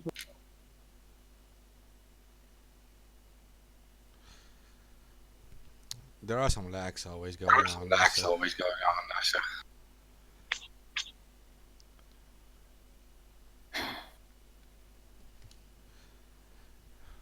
It's up to you guys. We did 4 hours now, so if you think we covered everything, then we just do new stuff for next episode or something like. It's up to you. Okay.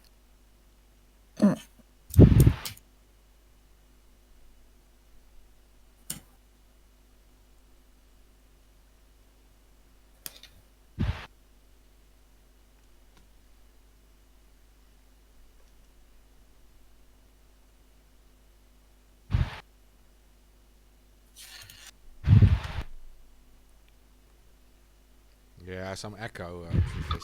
Someone has the mic open. It needs to be set to button speech, or else then it probably picks up from your speakers. It's can be really sensitive. Prime example.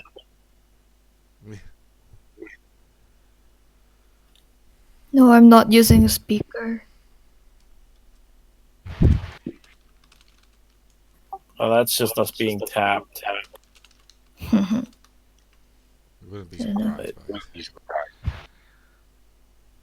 Oh yeah, neither. But I don't know I mean, where just the feedback's coming from.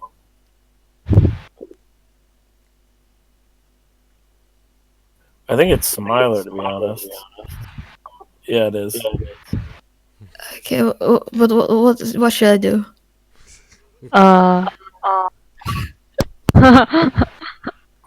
Ask government agents to 嘅話咧， kindly 你將 stop. 我哋嗰啲聲個人名 right click，跟住 Yeah, right click. tune 晒我哋嗰啲發聲嘅得，因為應該你個咪收埋個 speaker 啲聲，所以我哋 multi 咗。但係全程都係咁咩？你喺 setting 嗰度要 tune 喎，聽唔聽到？而家好啲。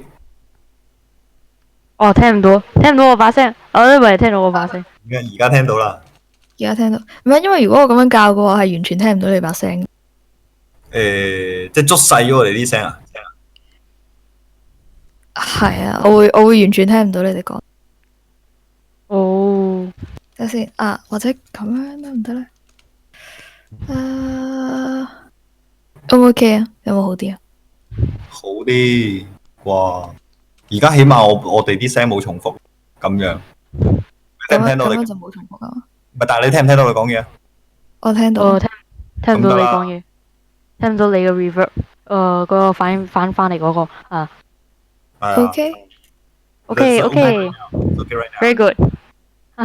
Okay. But we're done already, kind of. Oh, oops. Okay. Should I close the stream or something? Did we do everything what we need to do for this week? Yeah. Okay. Most probably yes. Okay. I think not too much because maybe the following week will be if we focus on the NCOV is maybe the most important week in this week. So in this time, I think I don't have anything updates, and we just can watch what happened with the virus to flow around and look around the news. Just keep update with everybody. Yeah. I think the coming week will be very important too, because probably either the number will rise very fast, exponentially, or it will all calm down. You have to see. I mean, I heard that the Chinese official actually sort of change their methodology to on how they put the confirmed numbers, and it's only by the CT scan that of their lungs, which when they see there's when they see pneumonia, they just put a diagnose, which because I think because they don't have much more. I don't know. They sort of a lot of the cities. They said that they have ran out of test kits, so they sort of use a very they sort of use a very inaccurate not very genuinely accurate way to put the confirmed numbers.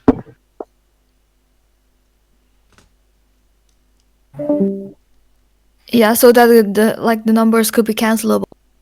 That could be the reason why they're doing that.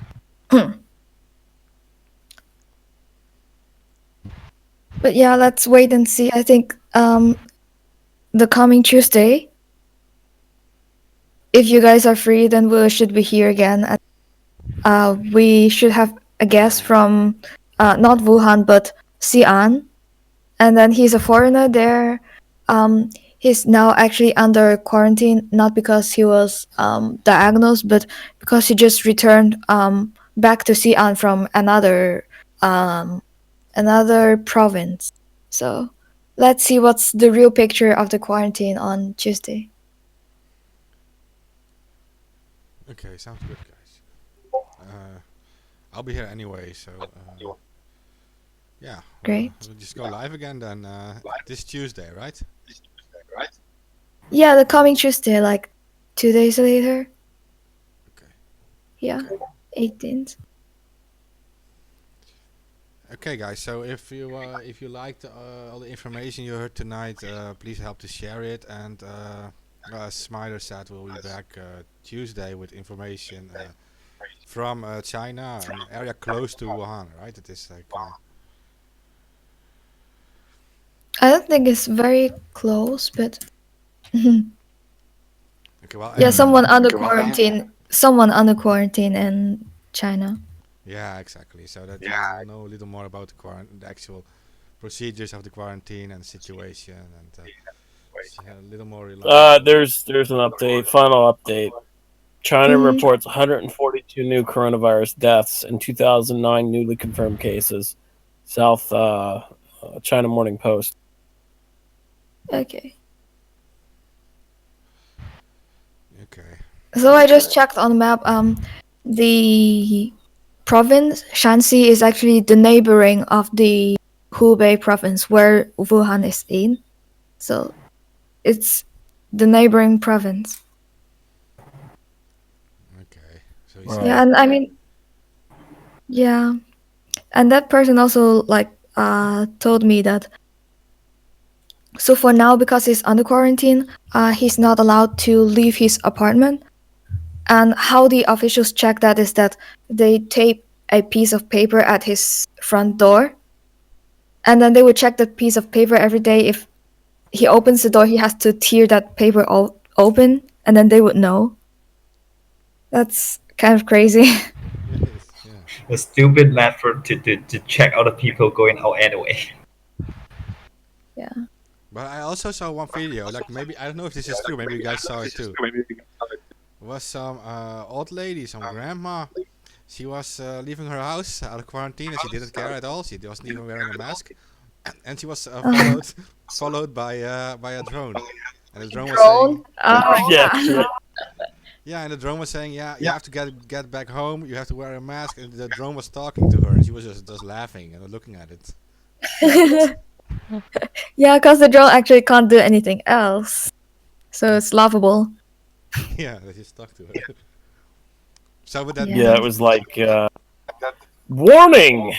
It was like warning. You are in a quarantine zone without a mask.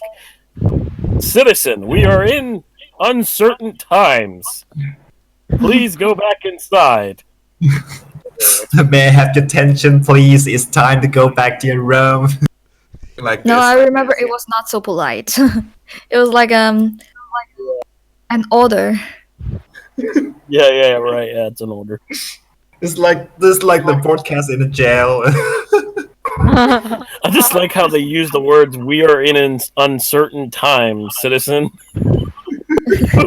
Are you trying to like scare people to think that it's the end of the world? Like what? No, we're Well, just in fact, uncertain. yeah, in fact, it's quite uncertain. I mean, like, you just reminded me of some of the updates. But like, one update that actually the locust plate, AK just mentioned the locust plate in Africa in some time before. Yeah, it's getting really Yeah, it's bad. also in India right now. Yeah. Really? Yeah. So the locusts have gone from Africa. Is there any echo? A lot. Is it? It's like Is total it chaos. right now? Right now still? Yeah. Really, I can't hear saying fuck. Okay.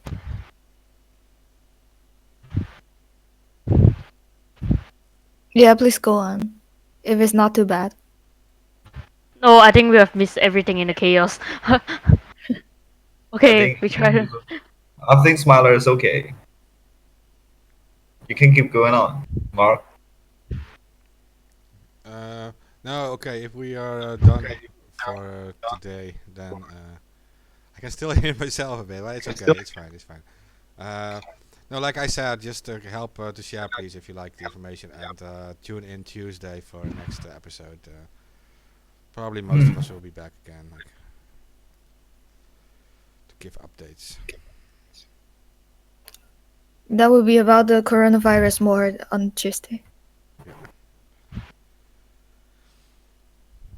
Thank you. Yay!